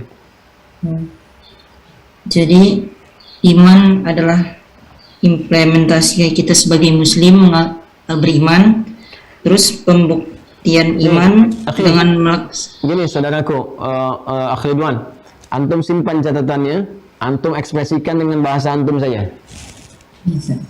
Baik. Jadi seorang muslim mengaku beriman, implementasinya dengan melaksanakan rukun-rukunnya, pokok-pokok imannya, yaitu rukun yang pertama syahadat, terus sholat, puasa, zakat, puasa, dan haji yang berupa amalan. Setelah setelah mengaku beriman, implementasi imannya itu dengan melaksanakan amalan. Baik. Bagus sekali, bagus sekali. Nah, sekarang saya akan berikan pengayaan ya. Nah, selalu posisikan begini ya, selalu posisikan kita itu berargumentasi dengan sesama muslim untuk menguatkan keyakinan kita. Kalau udah muslim kan udah bersyahadat, udah enak tuh ya, udah gampang gitu menerangkannya. Yang kedua kan kadang ada non muslim yang tertarik juga untuk mendengar dari ajaran Islam. Nah, kita harus punya argumentasi juga. Dalam Islam bagaimana sih konsep keyakinan itu? Ya kan? Maka kita jawab, dalam Islam konsep keyakinan itu disebut iman. Harus yakin tanpa ragu. Jelas ya? Baik, untuk yakin tanpa ragu itu, ya, kita harus ikat dalam diri kita supaya kuat. Ya, keyakinan tanpa ragu ini kita ikat dalam diri kita. Ini keyakinan Islam yang paling dalam, diikat dalam diri kita. Ikatan itu dalam bahasa Islam disebut akidah. Sebetulnya teman-teman, iman itu sepaket bahasa syariat, bukan bahasa Arab biasa. Ya, jadi kalau kita melihat bahasa iman, Islam, takwa, itu bahasa syariat, bukan bahasa standar bahasa Arab biasa. Ya, jadi sebetulnya kalau ada di keyakinan lain menyebutkan beriman, itu udah tanda mau masuk Islam gitu. Ya, karena iman itu bahasa syariat, bukan bahasa Arab umum. Ya, sama seperti iman, takwa, ya, kemudian Islam dan sebagainya. Sekali lagi kalau kita ditanya, bagaimana konsep keyakinan dalam Islam? Kita katakan keyakinan Islam dalam Islam itu disebut iman. Iman itu yakin tanpa ragu. Supaya kita yakin tanpa ragu, kita harus ikat itu dalam Islam, ikat dalam jiwa kita, dibawa sampai kita wafat. Ikatan itu disebut akidah. Jadi kalau saudaraku mendengar akidah Islam, maksudnya orang Islam mesti mengikat kekuatan imannya di dalam dirinya sampai terikat kuat sampai dia wafat. Kalau Anda mendengar kata iman, orang mukmin, artinya orang Islam itu harus yakin tanpa ragu dengan semua ajarannya. Ya, diperintahkan apapun dia kerjakan. Karena itu kami mendapati kalimat sami'na wa ata'na. Kami dengar, kami taat. Itu perwujudan iman kami. Lalu ditanya, bagaimana untuk mengikat itu, ya kan? Untuk menguatkan itu, maka kami punya 6 pokok ikatan. Ya, seperti bangunan rumah yang harus ada pondasinya, ada pokoknya, maka keyakinan kami pun, ya iman kami, akidah kami itu punya 6 pokok, 6 pondasi. Ya, pokok-pokok inilah kemudian yang disebut dengan dasar-dasar iman, pokok-pokok. Dalam bahasa syariat disebut dengan rukun. Ya, maka kami mengenal rukun iman supaya pondasi iman kami kuat. Rukun iman itulah yang kemudian ada 6 pokok. Ya, 6 pokok itu yang pertama adalah kami mesti meyakini dan mengenal Allah, ya, dengan seutuhnya. Kemudian yang kedua, mengenal malaikat dan segala yang terkait dengan alam seputarannya, kan? Teruskan yang ketiga, misalnya mengenal yang terkait dengan kitab-kitab yang memberikan petunjuk kepada kami sampai yang sempurna, ya, sebagai bimbingan kami beriman kepada Allah. Yang keempat, mengenal rasul yang diutus kepada kami, ya, rasul-rasul sebelumnya dengan rasul yang terakhir yang menjelaskan tuntunan kitab yang tadi kami imani bagian ketiga. Yang kelima, kami mengimani ada kehidupan setelah kita wafat di dunia ini untuk kembali. Karena itu yang menjadikan tugas Rasul menjelaskan kepada kita dari bimbingan kitab-kitab tadi. Yang keenam, kami mengimani meyakini bahwa semua apa yang kita jalani sudah ada aturan dari Allah.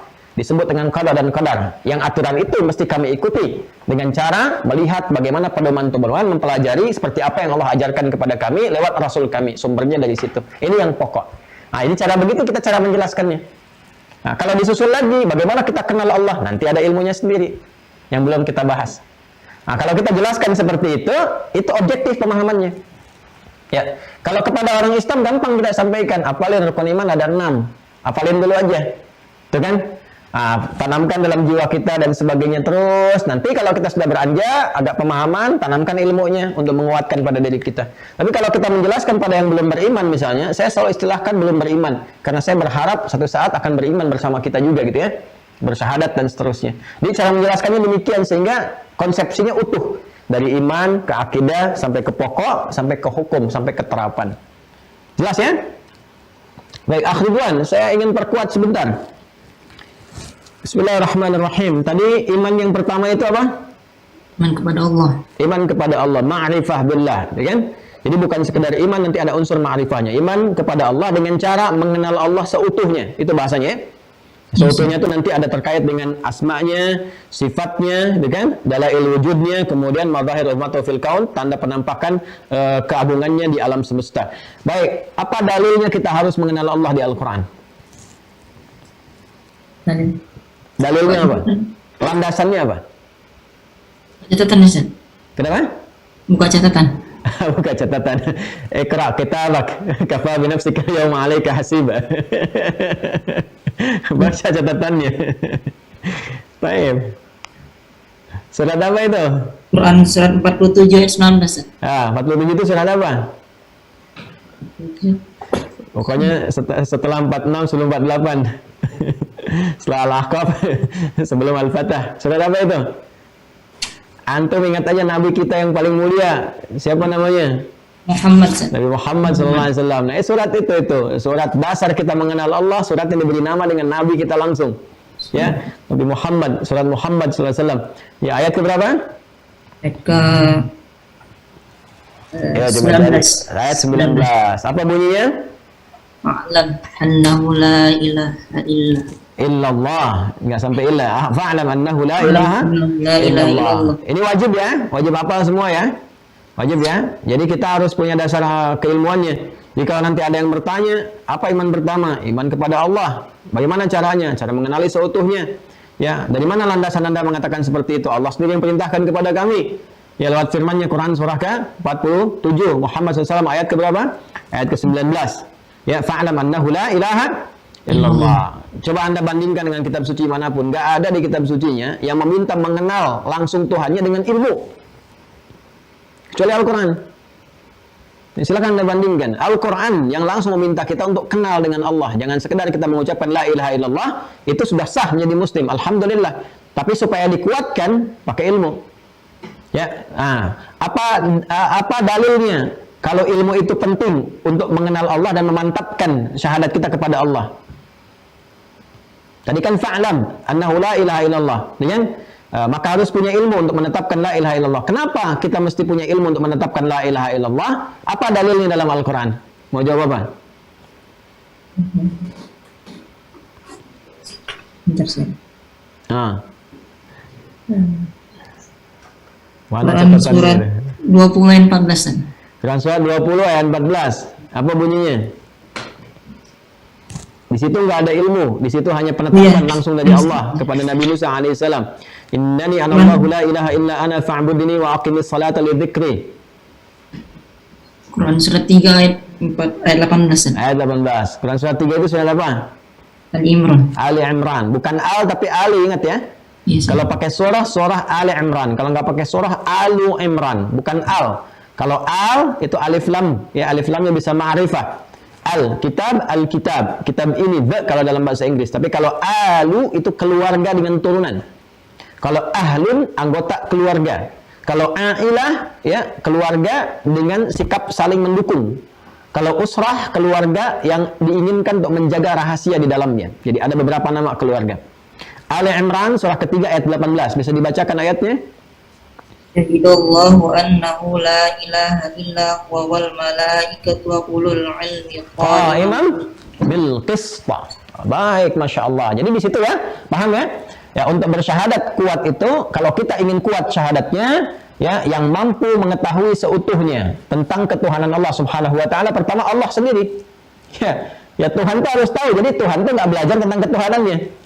Saya pernah dengar ada anak di Eropa itu, dia wawancara ayahnya, ya, kemudian dia diberikan satu buku, cari deh dia ada di YouTube itu, ada anak kecil perempuan, ya, dia membaca buku bahwa Tuhannya dia itu belajar dari sejak kecilnya tentang dirinya, gitu. Jadi nggak tahu bahwa dirinya itu Tuhan kan, ya, kalau memang dipertuhankan, ya, jadi belajar. Jadi Tuhan kita itu sudah tahu dirinya Tuhan. Makanya Allah mengatakan syahidallahu annahu la ilaha illa huwa. Ya, Allah sangat mengetahui tentang dirinya. Dialah Allah Tuhan, la ilaha illa huwa. Wal malaikah, dan para malaikat yang bersih, yang murni, tahu menetapkan Allah Tuhan. Wa ulul ilmi, dan orang yang punya pengetahuan qa'iman bil qist, pengetahuan yang benar, yang lurus, itu akan mantap menetapkan Allah sebagai Tuhan. Jadi kalau kita ingin mantap menetapkan Allah sebagai Tuhan, ya, maka kita harus punya ilmu untuk menetapkan itu. Nah, ilmu apa disebutnya yang membahas tentang segala hal terkait Allah? Ilmunya apa namanya? Ilmu akidah. Akidah. Sudah ya, nyambung ya. Jadi kalau saya tanya lagi, untuk apa kita belajar akidah? Apa sih? Untuk apa kita belajar akidah?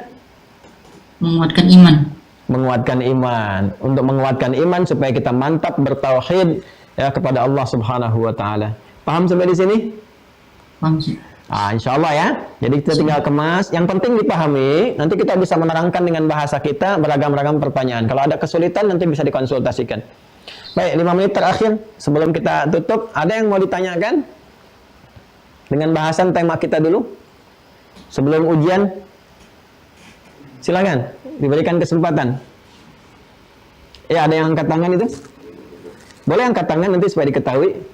Dari Jawa Barat, Muhammad Yoga Khidir. Muhammad Yoga Khidir, silakan. Assalamualaikum warahmatullahi wabarakatuh, Ustaz. Assalamualaikum warahmatullahi wabarakatuh. Muhammad Yoga Khidir, antum dari mana? Dari Cimahi, Ustaz. Oh, Cimahi, Cipas. Cipas, Cimahi. Mahi itu pas ya, bahasa Sunda Mahi itu pas, Cimahi, Cipas. Silakan, apa hubungan Anda dengan hamba Allah yang saleh, Khidir alaihissalam? Silakan, apa pertanyaannya? Mengenai syahadat, Ustaz, itu kan berarti kita tuh hanya menuhankan Allah, minta pertolongan kepada Allah, berdoa kepada Allah, dan ini untuk mohon penjelasannya mengenai syafaatul uzma. Itu baiknya kita kan begini, ya Allah, berikanlah syafaat Rasulmu yang mulia kepada kami dari akhir, atau kita tuh meminta ya Rasul, berikanlah syafaatmu kepada kami. Dan mohon penjelasannya untuk meminta syafaat kepada orang soleh juga, itu apa keluar dari tauhid atau tidak, Ustaz? Cukup sekian, syukran, jazakallahu khair. Baik, Allah yubari fi syafaat itu dibagi dua. Ya, ada syafaat dalam konteks syariat. Dalam konteks syariat yang dimaksudkan di sini hubungan kita dengan Allah Subhanahu wa taala untuk memohon pertolongan di akhirat nanti. Jadi ada konteks akhirat namanya. Ya, dan tidak ada terkait dengan syafaat ini kecuali semuanya bersumber dari Allah Subhanahu wa taala. Nanti Allah akan menetapkan. Ya, ada syafaat yang langsung bersumber dari Allah diberikan dan seorang hamba yang mendapatkan syafaat Allah macam-macam jenisnya. Ada yang langsung mendapatkan ampunan secara keseluruhan, ada yang nanti ditutup untuk dalam masa hisabnya, ketika dihisab ditutup, disatar, ya, disatar. Jadi dilindungi supaya semua dialog yang terjadi antara dia saat dihisab itu tidak diketahui oleh hamba-hamba yang lain saat semua terungkap. Ya kan, standarnya adalah wa may ya'mal mithqala dzarratin khairan yarah wa may ya'mal mithqala dzarratin syarran yarah. Siapa yang sedikit pun beramal diperlihatkan, ditampakkan semua. Ini ada CCTV nih, yang paling canggih kan nggak pernah kelihatan kan? Nanti akan ditampakkan semua orang tahu nih. Oh, di riwayat nih begini nih, ngajar-ngajar ternyata begini, ya kan? Nah, tapi kemudian ada yang dapat syafaat, ditutup dari semua penglihatan hamba makhluk, semua tutup. Hanya dengan Allah saja untuk kita mendapatkan rahmat dan keagungannya. Kamu itu dulu begini, aku maafkan semua ini, aku ampuni dosamu, dengan kasihku, dengan rahmatku engkau aku masukkan ke dalam surga. Ya, indah kan? Kalau Anda punya salah di pekerjaan misalnya, ya laisa kamitslihi syai', tapi saya ilustrasikan dengan yang singkat. Anda punya kesalahan di kantor, di pekerjaan, ya mudah bagi pimpinan untuk mendatangkan karyawan, tunjukkan, nih jangan seperti ini, dipertontonkan. Gampang kan? Tapi ketika Anda dibawa ke ruangan direktur, disampaikan, kamu ini salah, kelihatan CCTV begini, ya dan sebagainya. Tapi wajarlah, kamu pernah berbuat begini. Saya yakin punya potensi baik, saya maafkan semuanya ini, kamu bekerja lagi sekarang yang baik, hindari yang begini. Perasaannya enak tidak? Enak kan? Nah, maka nanti Allah turunkan amalan untuk mendapatkan itu. Man satara musliman, melalui lisan Nabi sallallahu alaihi wasallam. Siapa yang suka menutupi aib orang-orang beriman misalnya, ya, orang-orang muslim. Atau man sataran nasa, dengan yang umum, siapa yang bisa menutupi aib orang-orang yang tidak layak untuk diumbar ke publik dan sebagainya, tidak dipertontonkan, tidak diungkap di medsos dan sebagainya. Kebiasaan kita menutup sehingga kita tuh persepsinya baik, kesalahan kita langsung saya sampaikan dengan cara yang benar pada tempatnya, yang nggak harus diungkap ke publik tidak diungkap dalam konteks yang benar, ya. Kan ada rilis tuh kalau misalnya petugas yang benar kayak kepolisian, tentara atau yang berwenang itu punya hak di situ, ya, memberikan gambaran transparansi kepada masyarakat. Tapi kalau kita kan nggak ada hubungannya. Kita punya kebiasaan nutup di akhirat Allah tutup aib kita. Itu syafaat Allah. Jadi syafaat itu nggak berdiri sendiri. Nah, nanti ada yang Allah berikan lewat amalan, ada yang lewat Al-Quran. Ya, lewat Al-Quran ada, lewat lisan Nabi bisa Nabi mengatakan, Iqra'ul Qur'ana fa innahu ya'ti yaumal qiyamati syafi'an li ashabihi. Rajin-rajin baca Al-Quran, rajin menghafal Al-Quran, interaksi dengan Al-Quran. Nanti Al-Quran jadi syafaat kamu di akhirat. Itu Allah tetapkan lewat lisan Nabi. Ya, ada yang nanti syafaatnya lewat surat Al-Baqarah, Ali Imran, ada. Ya, bagaimana dia menjadi ka'annahuma ghamamatan. Dua surat itu nanti menjadi naungan. Jadi ada yang naungannya lewat 7 golongan, sab'atun yadhilluhumullahu fi dhillin yawma la dhilla illa dhilluh. Ya, ada 7 golongan, al-imamul adil, ya, ada 2 orang saling menyukai, mencintai karena Allah, ya kan? Sehingga dia saling mengingatkan untuk berbuat baik. Nanti ada tenda besar tuh ternaungi 7 ini, dinilai itu aja 7 golongan. Tapi yang dua ini, dia keluar dari situ ada awan menaungi. Itulah awan namanya Al-Baqarah dan Al-Imran. Itu persoalan akhirat. Ya, nggak bisa kita gambarkan sekarang. Masalah iman itu bukan masalah logika, masalah keyakinan. La raiba fi. Karena itu wabil akhirati hum yuqinun, di akhirat itu termasuk akhirat itu kita yakin, modalnya yakin, bukan logis. Ya kan? Nanti saat kita kembali ke akhirat baru kelihatan logika, ainal yakin. Setelah mengalami hakul yakin. Nah, jadi ada syafaat, nanti kita minta kepada Allah, berikan syafaat kepada Allah, tunjukkan jalannya lewat lisan Nabi. Apa di antaranya? Syafaatnya lewat apa? Ada lewat yang Al-Quran. Ya, ada yang tadi lewat misalnya amalan-amalan, ya, nutupi aib-aib orang-orang beriman, nutupi aib-aib manusia yang layak untuk kita tutupi. Ada lagi apa? Mengikuti Rasulullah SAW. Syafaat lewat bersalawat ada. Allah tetapkan pada Rasulullah untuk memberikan syafaat. Ya, karena itu kita diminta mencintai Rasulullah. Ya, kita diminta minimal bersalawat kepada Nabi. Man shalla alayya salatan wahidah sallallahu alaihi asyra salawat. Siapa yang bersalawat kepada aku, kata Nabi sallallahu alaihi wasallam, kan? Allah memberikan salawat kepadanya 10 kali kebaikan. Nanti di akhirat dikumpulkan dengan salawat itu, dapat cinta Nabi, dapat syafaat dari situ. Di syafaatul uzma itu kita memohon kepada Allah Subhanahu wa taala dalam konteks kehidupan akhirat. Kita memohon kepada Allah Subhanahu wa taala, Allah jawab, turunkan lewat amalan. Ya, nanti ada pemberiannya lewat Allah langsung, diberikan lewat Al-Quran, diberikan nanti lewat Nabi Muhammad SAW, atau hal-hal terkait yang telah Allah tetapkan. Seperti seorang sahabat yang diizinkan oleh Allah memberikan syafaat kepada sahabatnya.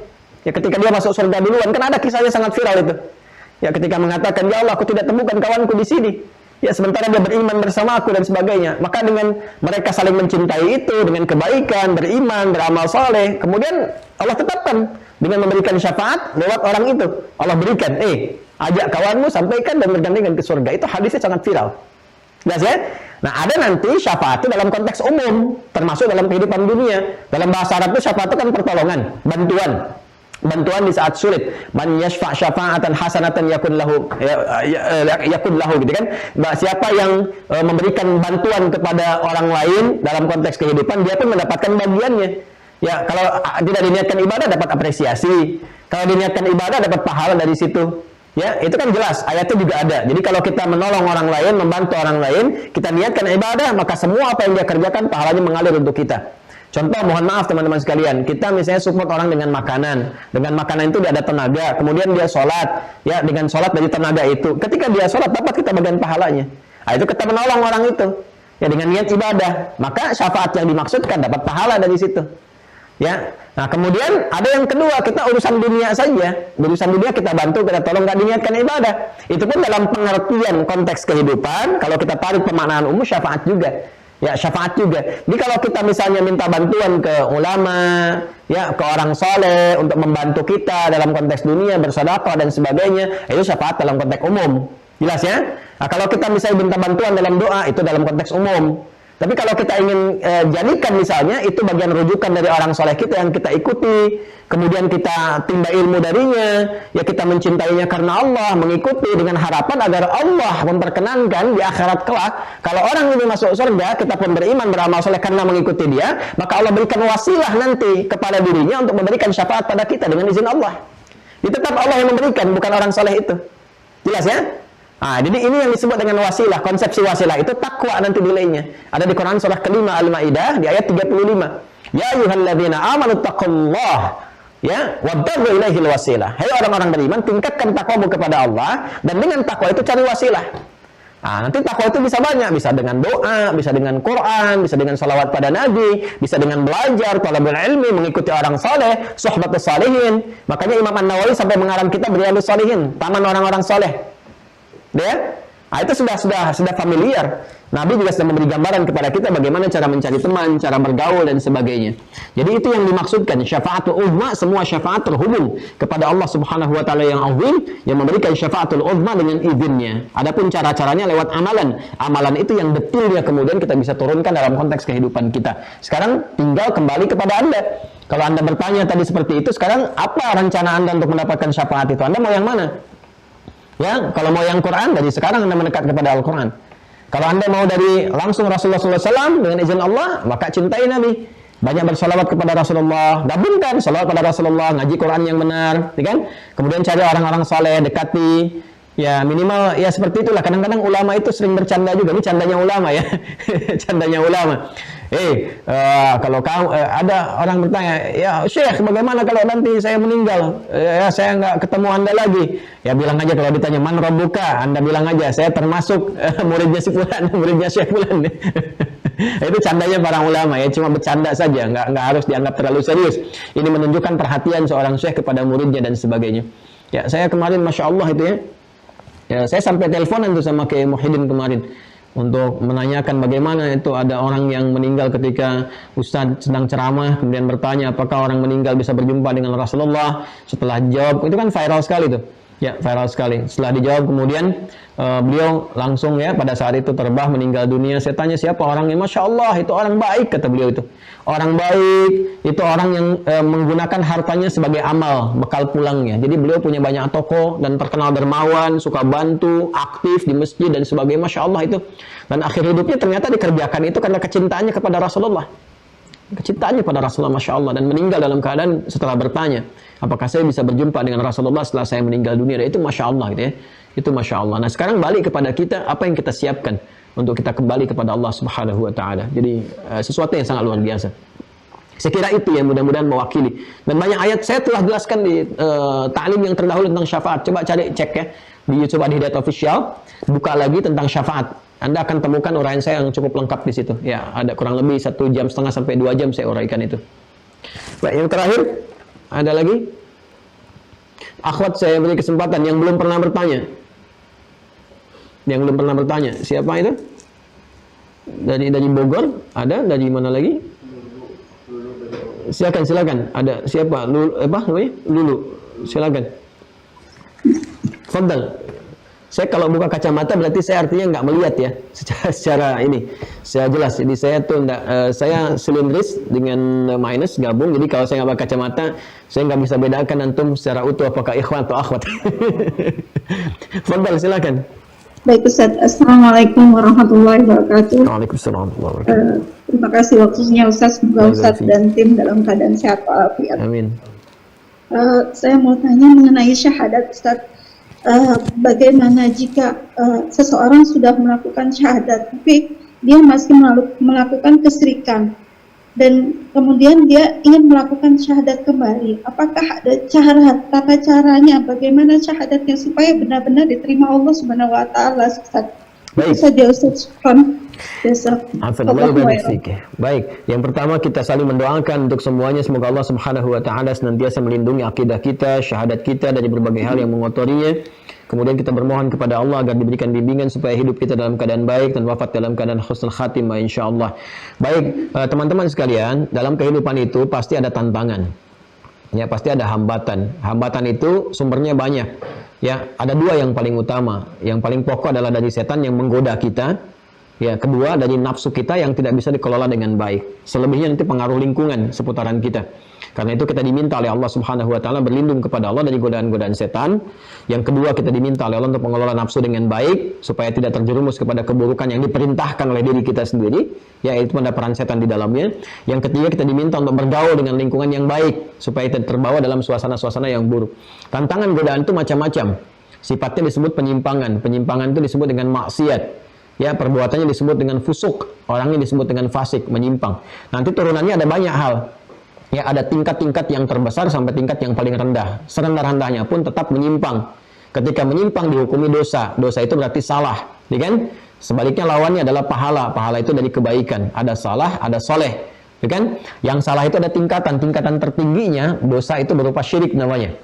Ya, karena itu banyak sekali keterangan dalam Al-Quran yang menerangkan bagaimana Allah mengecam dosa syirik. Ya, ini kalau sudah begini sudah disatukan keseluruhannya, dosa-dosa syirik ya. Jadi syirik ini sangat berbahaya sekali karena ancamannya ini sudah asyraka yusyriku, menduakan, mencampakkan ya Allah Subhanahu wa taala. Anda saja, saya, kita sebagai manusia kan kita tidak berkenan ya kalau dalam kehidupan kita tiba-tiba misalnya mohon maaf ya, kita telah memberikan segala perhatian macam-macam, tiba-tiba kita dicampakkan, dicari pihak lain untuk menjerumuskan, menjelekan kita, dan ini Allah yang memberikan segala kecukupan untuk kita, kebaikan kita, tiba-tiba berubah, kemudian kita hadirkan sosok lain yang kemudian dijadikan sifat-sifat ketuhanan itu berpindah atau sifat penghambaan berpindah. Maka di sini Allah sangat murka sampai mengatakan innallaha la yaghfiru ayyushraka bihi wa yaghfiru ma duna dzalika liman yasha. Allah Subhanahu wa taala tidak akan mengampuni dosa syirik. Ya, jelas ya, perhatikan kalimatnya. Allah Subhanahu wa taala tidak akan mengampuni dosa syirik dan mengampuni selainnya kepada siapa yang dikehendaki. Nah, itu terjemahan. Terjemahannya jadi problem kalau kita pahami dengan bahasa Indonesia. Jadi problem. Itu kan nanti ada di An-Nisa ayat 48, kemudian juga ada di ayat yang ke-116 sampai dengan 119-nya, gitu kan? Nah, ini jadi problemnya seperti apa? Problemnya adalah kita memahami sesuatu dengan terjemahan, tidak dengan pemahaman kepada ayatnya. Ayatnya mengatakan dengan kata la.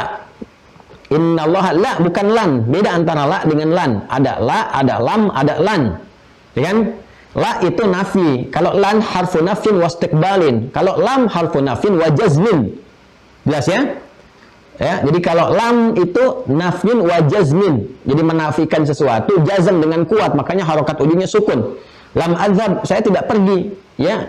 Jadi dari dulu saya nggak pergi, ke depan pun saya belum merencanakan. Lan istiqbal, sampai kapanpun. Ya, never, gitu kan dalam bahasa Inggris, gak akan pernah gitu. Ya, walan tarba ankal yahudu walan nasara. La pertama itu lan, pakai lan. Yang keduanya pakai la. Di Al-Baqarah ayat 120. Itu sering salah paham juga tuh.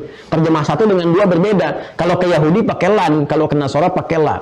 Nah, la itu nafi, tapi tidak mengandung unsur lam dengan lan. Ya, la artinya apa? Terjadi pada saat sedang dikerjakan. Ya, ana la adzhab ila ta'lim al-yawm. Saya tidak pergi ke ta'lim, ke pengajian hari ini. Besok kan belum tentu, mungkin saya besok pergi. Kemarin boleh jadi saya sudah pergi, sekarang saya nggak pergi. Artinya apa? Kalau pakai la, ada peluang untuk ke depan diperbaiki. Nah, karena itulah dosa sebesar apapun, termasuk dosa syirik, ada peluang untuk diampuni kalau dia mau bertobat. Ya, dosa nifak, munafik, termasuk dosa syirik, kalau dia mau bertobat, makanya ayatnya kan kesananya wa man taba wa aslah. Siapa yang bertobat kemudian memperbaiki diri. Ya, karena itu selalu ada peluang untuk bertobat, untuk kembali kepada Allah Subhanahu wa taala. Syaratnya sebelum nyawa itu sampai di kerongkongan, sebelum kita kembali kepada Allah Subhanahu wa taala. Maka sangat terbuka peluang kita untuk berubah, untuk bertobat. Bukankah banyak di masa-masa Nabi sallallahu alaihi wasallam yang syirik? Ya, ingat, kafir dengan syirik itu berbeda, walaupun ada kesamaan di dalamnya, tapi istilahnya berbeda untuk menunjukkan perbuatan yang tidak sama, tidak serupa, gitu kan? Baik. Nah, yang syirik kan banyak, sampai yang jualan Tuhan juga ada. Tapi ketika mereka bertobat, berislam, hasunah Islamu, Islamnya bagus, diterima, bahkan di antara mereka ada yang masuk surga tanpa hisab. Ya, jelas ya? Seperti Umar bin Khattab dulu kan pernah jualan Tuhan itu, ya, dalam masa jahiliyah. Ya, sudah kafir, syirik juga. Itu double tuh. Ya, sudah kafir, syirik juga, gitu kan? Nah, umumnya sih kalau sudah kufar juga syirik, itu umumnya seperti itu. Nah, itu kan ketika masuk Islam, berislam dengan baik, bertobat jadi baik, masuk di antara al-ashrul basyarina bil jannah, masuk surga tanpa hisab dari 10 orang itu. Nah, sekarang di sinilah Allah menurunkan Quran surah keempat An-Nisa di ayat 17.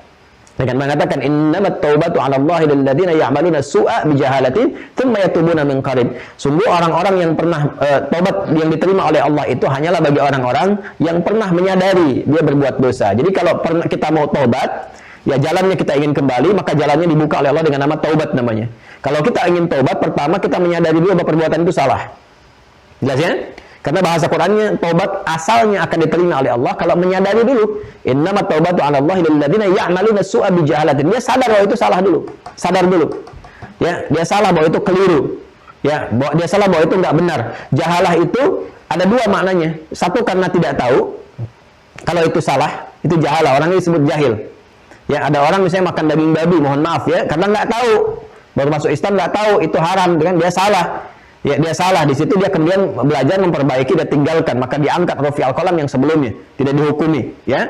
Ada yang kedua, sudah tahu salah dikerjain, itu paling banyak, es batu ditiupin gitu kan. Jadi sudah tahu gitu kan salah dikerjain. Itu yang paling banyak. Kan tahu berbohong itu salah, masih berbohong juga. Tahu korupsi itu salah, masih korupsi juga. Tahu musik itu salah, syirik juga gitu, ya kan? Nah, itu yang paling banyak. Tapi ada peluang, kata Allah, saya ampuni. Ya, lilladzina ya'maluna su'a bi jahalatin tsumma yatubuna min qarib. Syarat yang kedua mensegerakan. Jadi yang pertama menyadari bahwa itu keliru, kedua menyegerakan untuk segera bertobat kepada Allah. Bagaimana cara menyegerakannya itu? Yang pertama setelah menyadari salah, mengakui dan berjanji untuk meninggalkan. Ya, ada komitmen dulu, janji untuk tinggalkan ini. Semua perbuatan tadi. Kemudian yang ketiga, teman-teman sekalian, awas hati-hati. Yang ketiga, membuktikan komitmen kita untuk meninggalkan itu dengan beramal soleh. Dengan beramal soleh. Nah, kalau kita tarik kepada dosa syirik, syirik itu ada dua, syirkul asghar, syirkul akbar. Syirkul akbar itu nanti dibagi lagi, ada dua bagian lagi. Ya, syirkul asghar itu syirik kecil. Syirik kecil itu seperti riya. Awas, itu sekecil-kecilnya syirik juga, walaupun tidak sama nanti konsekuensinya dengan yang besar. Salah, syirik kecil itu menggugurkan amalan seketika yang sedang kita kerjakan, yang terkait dengan amalnya. Misal, infak riya, itu gugur infaknya, nggak punya pahala. Ya, itu turunnya Quran surah kedua Al-Baqarah ayat 264, paling kiri sebelah bawah. Ya ayyuhalladzina amanu, ya la tubtilu shadaqatikum bil manni wal adha kalladzi yunfiqu malahu ria'an nas. Ya, famathaluhu kamathali safwanin 'alaihi turabun fa asabahu wabilun fatarakahu salda. La yaqdiruna 'ala syai'in mimma kasabu, Allahu la yahdil qaumal kafirin. Ya, jadi ada orang infak tapi riya. Ya, ingin infak Jumatan misalnya kan, dia mau infak yang lain 10.000, 20.000, 100.000, dia misalnya $100. Ya, $100 atau $1.000 Singapura yang langsung 10 juta gitu kan. Tapi dia tunjukin dulu begini ke jamaah nih, gitu. Infak tuh begini nih, gitu kan. Infak begini. Baru dimasukin kotak. Itu begitu dimasukin enggak ada nilainya. Ya, kata Allah disindir tuh, apa bedanya kamu dengan orang belum beriman, enggak ada nilai. Untuk apa gitu? Ya, ada orang sholat riya ada. Sholat riya, bukan namanya buria sedang sholat, bukan. Dia sholat, dia riya. Pengen dilihat orang, alladzina hum yura'un wa yamna'unal ma'un. Siapa yura'un di situ? Fawailul musallin. Celaka orang sholat. Awas jangan salah ya, jangan potong nih. Kalau potong sampai sini, celaka nanti. Tuh kan orang sholat celaka, lebih baik gak sholat gak celaka. Bukan, teruskan ayatnya. Ya celaka orang sholat, siapa yang celaka ini? Alladzina hum yura'un. Ya celaka dia, karena kenapa? Dia riya. Ya celakanya kenapa? Karena dia kerjakan itu sudah lelah, capek, ada tenaga, nggak dapat apa-apa. Jadi riya itu syirkul asghar. Jadi kalau ada orang, jangan kita ya, jangan contohkan kita, ada orang, karena kita nggak mau. Ada orang beribadah, kemudian dia riya, maka ibadah yang dia kerjakan itu gugur seketika, hilang pahalanya. Jelas ya? Nah, syirkul akbar ini ada dua juga. Syirkul akbar ini yang disertai kekufuran, yang tidak disertai kekufuran. Kalau disertai kekufuran misalnya, ya, mohon maaf nih, ada orang misalnya dia mengatakan muslim, ya, tapi kemudian perilaku dia pun ikut-ikutan misalnya menyembah di tempat orang lain. Ya, disertai dengan apa ditunjukkan dengan perilaku. Ya, dia sholat, dia juga ikut ke tempat ibadah orang lain, ikut menyembah Tuhan orang lain dan sebagainya dengan perilakunya. Yaitu sudah menunjukkan kekufuran, syirik sekaligus. Bahkan dengan lisannya dia mengatakan, saya nggak yakin kok Islam itu yang paling benar, makanya saya ikut ke sini. Padahal dia mengatakan dengan syahadatnya, itu sudah muncul bukti kufur, sudah muncul juga bukti syirik. Maka ketika dia kemudian ingin memperbaikinya, dia bersyahadat kembali, asyhadu an la ilaha illallah wa asyhadu anna Muhammadar Rasulullah, kemudian dia teruskan. Ya, itu untuk beribadah istiqamah dijaga sampai dengan meninggal dunia, sampai dia wafat. Ada yang tidak disertai dengan kekufuran. Nah, misal apa? Misal pergi ke yang nggak normal, ya, paranormal itu kan nggak normal, ya, di luar normal, gitu kan? Ya, paranormal kan di luar normal, gitu kan?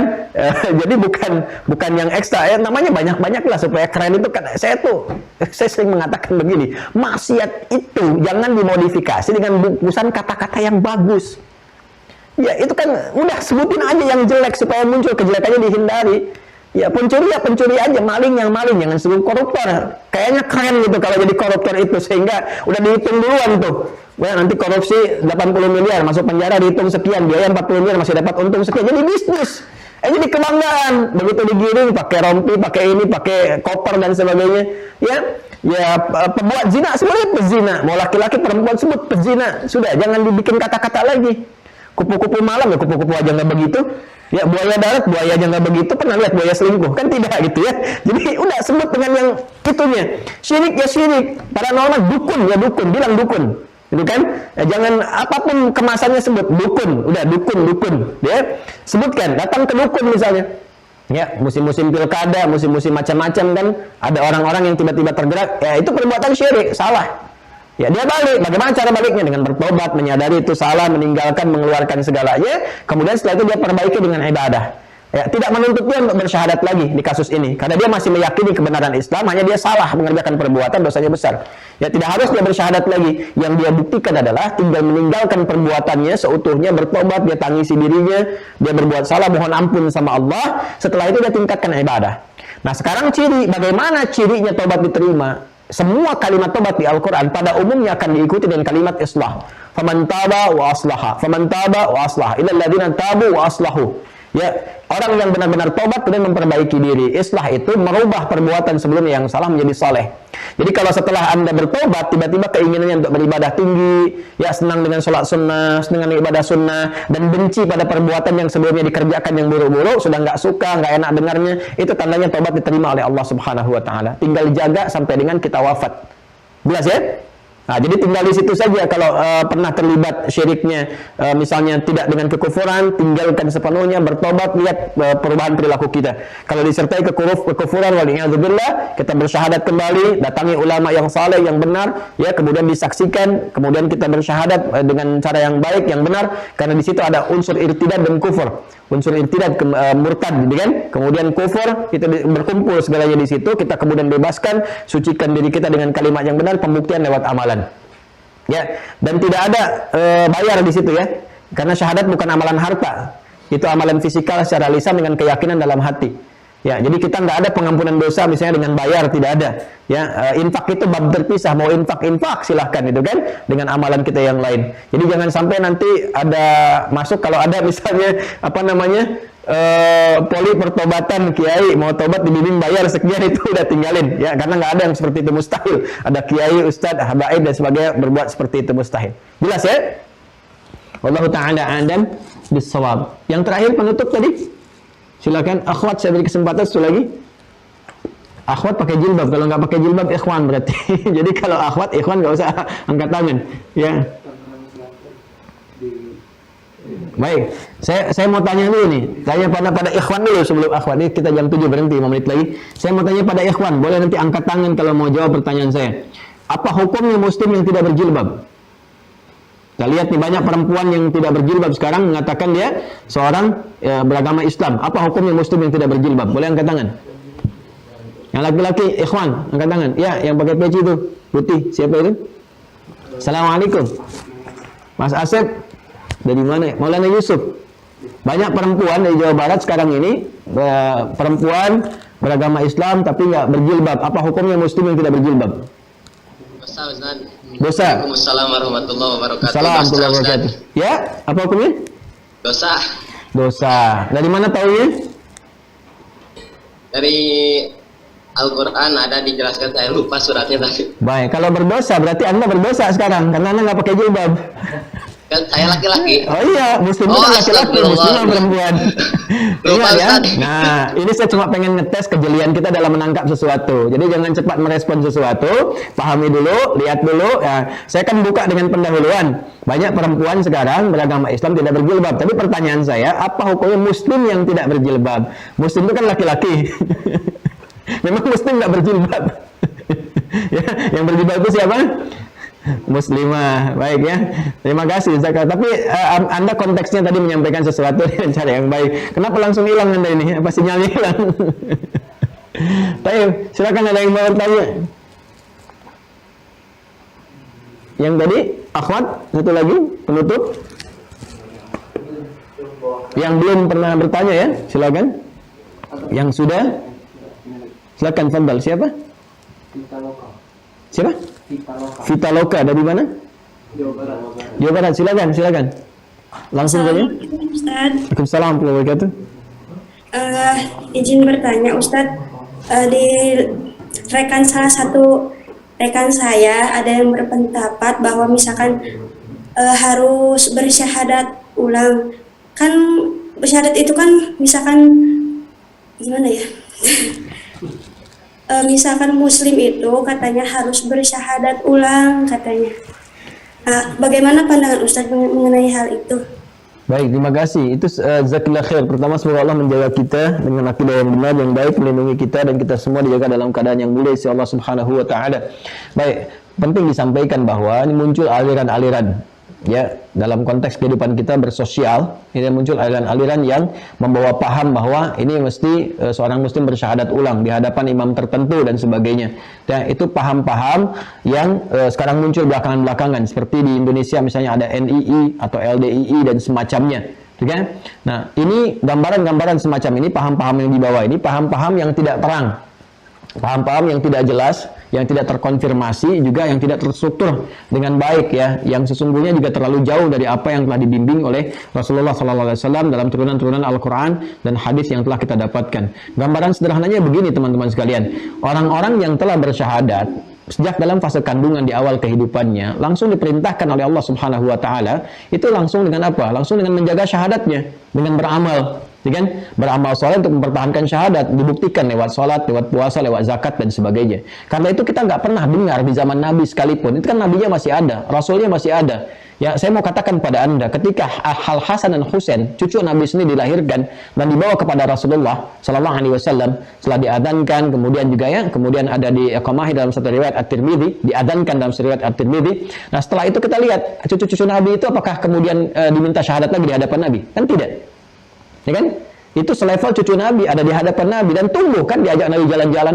Kadang-kadang diajak oleh Nabi ke satu pasar tertentu. Nanti kalau ada musim sudah dibuka, suasana umrah, saya tunjukkan kepada Anda. Kalau nanti pas kita bersamaan deh, di Madinah itu saya sering ajak jamaah ini loh. Nabi ngajak cucunya jalan ke sini gitu ya. Ini daerah pasar sekarang jadi mall wilayahnya. Wilayahnya di sini. Ini istri Nabi di sini. Ini sahabat Umar rumahnya di sini kalau di Madinah itu kan. Ini sahabat-sahabat yang lainnya Abu Ayyub Al-Ansari yang seperti ini gitu gambarannya.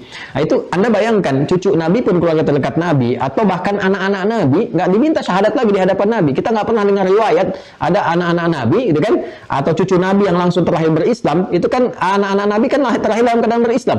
Jadi Sayyidah Khadijah kan muslimah kan masuk Islam, anak-anaknya lahir Islam. Ya, ada kemudian Sayyidah Fatimah yang paling terkenal ya, yang kita ketahui yang berumah tangga dengan Sayyidina Ali bin Abi Thalib radhiyallahu taala anhum jami'an. Enggak pernah kita dengar bersyahadat lagi di hadapan Nabi.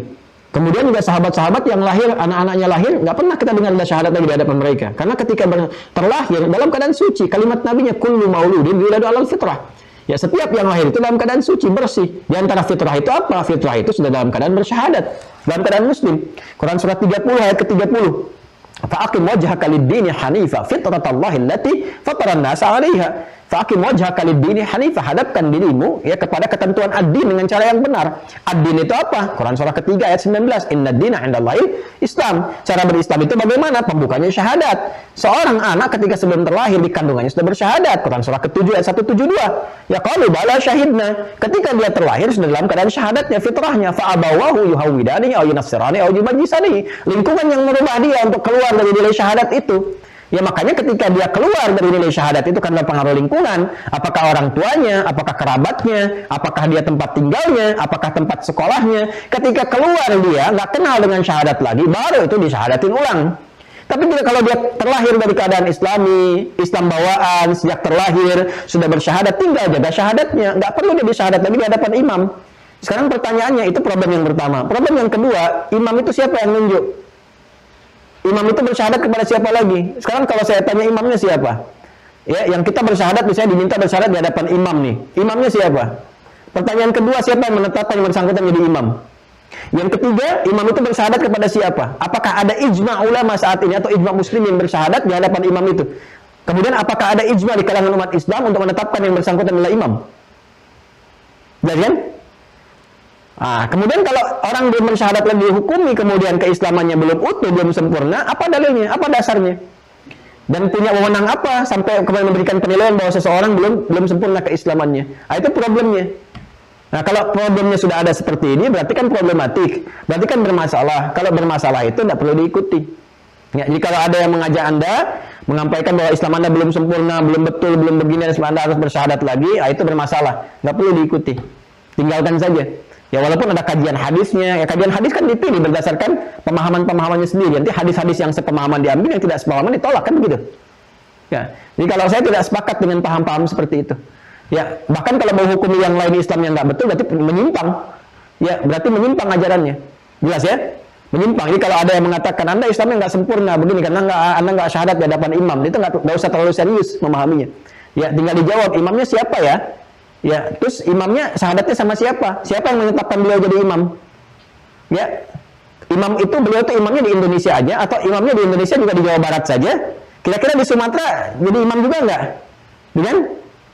Nah, kemudian di Indonesia jadi imam juga nggak? Pernah nggak ada kumpulan se-Indonesia menetapkan yang bersangkutan jadi imam? Nah, terus kalau ditetapkan di Indonesia, orang Malaysia bagaimana? Tetapkan di Malaysia, orang Mesir bagaimana? Jangan-jangan setiap negara atau bahkan di Indonesia setiap daerah imamnya beda. Lalu imam itu mensyahadat kepada siapa? Sanadnya kemana? Ada nggak urutannya? Nah, sekarang kalau mau terbuka bisa nggak terbuka? Kalau Anda diam-diam, kenapa mesti diam-diam kalau benar? Ya kan? Kalau benar-benar ya dibuka, disampaikan ke masyarakat, didialogkan. Itu kan kita selalu terbuka kan? Sesuatu yang disembunyikan kata Nabi berpotensi bahwa menunjukkan itu salah. Dalam semua aspek, termasuk dalam hubungan. Kata Nabi bedanya antara nikah dengan zina itu diumumkan, disampaikan. Ya supaya tidak ada fitnah dalam kehidupan, apalagi beragama. Jelas ya? Jadi kalau ada paham-paham demikian, yang mengajak Anda bersyahadat ulang, bersyahadat kepada imam, kemudian berbaiat kepada imam dengan syahadat yang baru dan sebagainya, ya coba dicek kembali. Ya, jangan cepat-cepat mengikuti sesuatu tanpa dasar pengetahuan. Dalilnya Quran surah ke-17 Al-Isra ayat ke-36.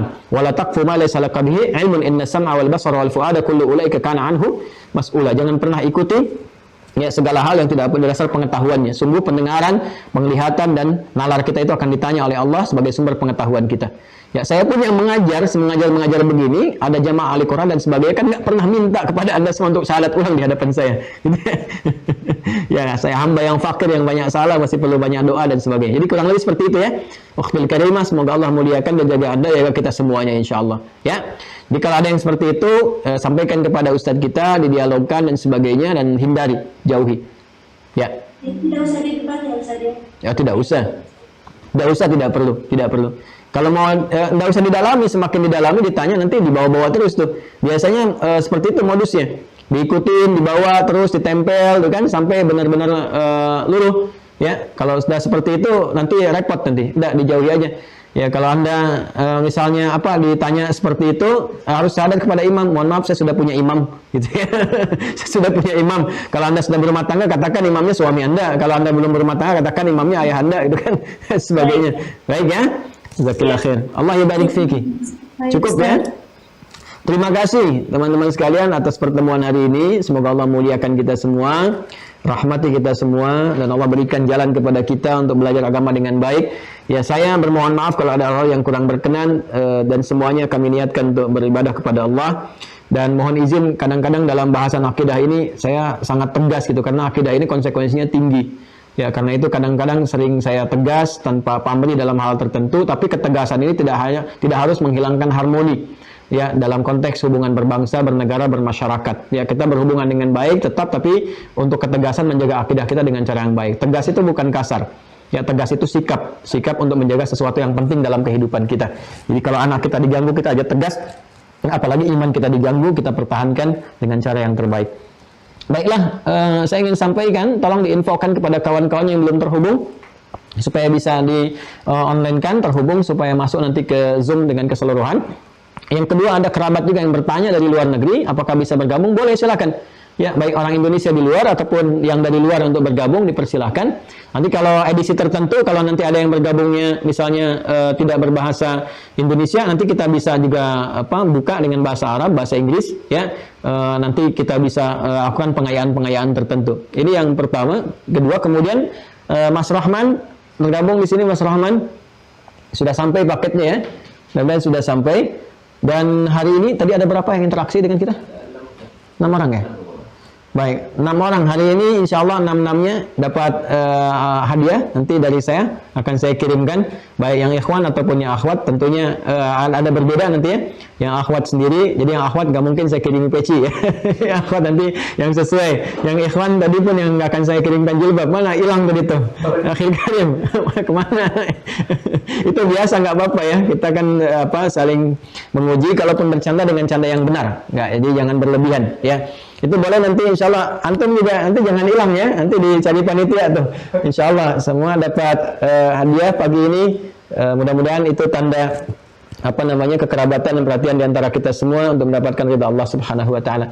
Demikian, maafkan saya. Allahumma taqabbal minna innaka antas sami'ul 'alim wa tub 'alaina innaka antat tawwabur rahim. Allahumma 'allimna ma yanfa'una ya arhamar rahimin wa waffiqna linafhama ma ta'allamna bih wa waffiqna lin'amala ma fahimna bih. Allahumma ij'alna min ahli al-Qur'an waj'al al-Qur'ana sahiban lana fid dunya wa syafi'an lana fil akhirati ya arhamar rahimin.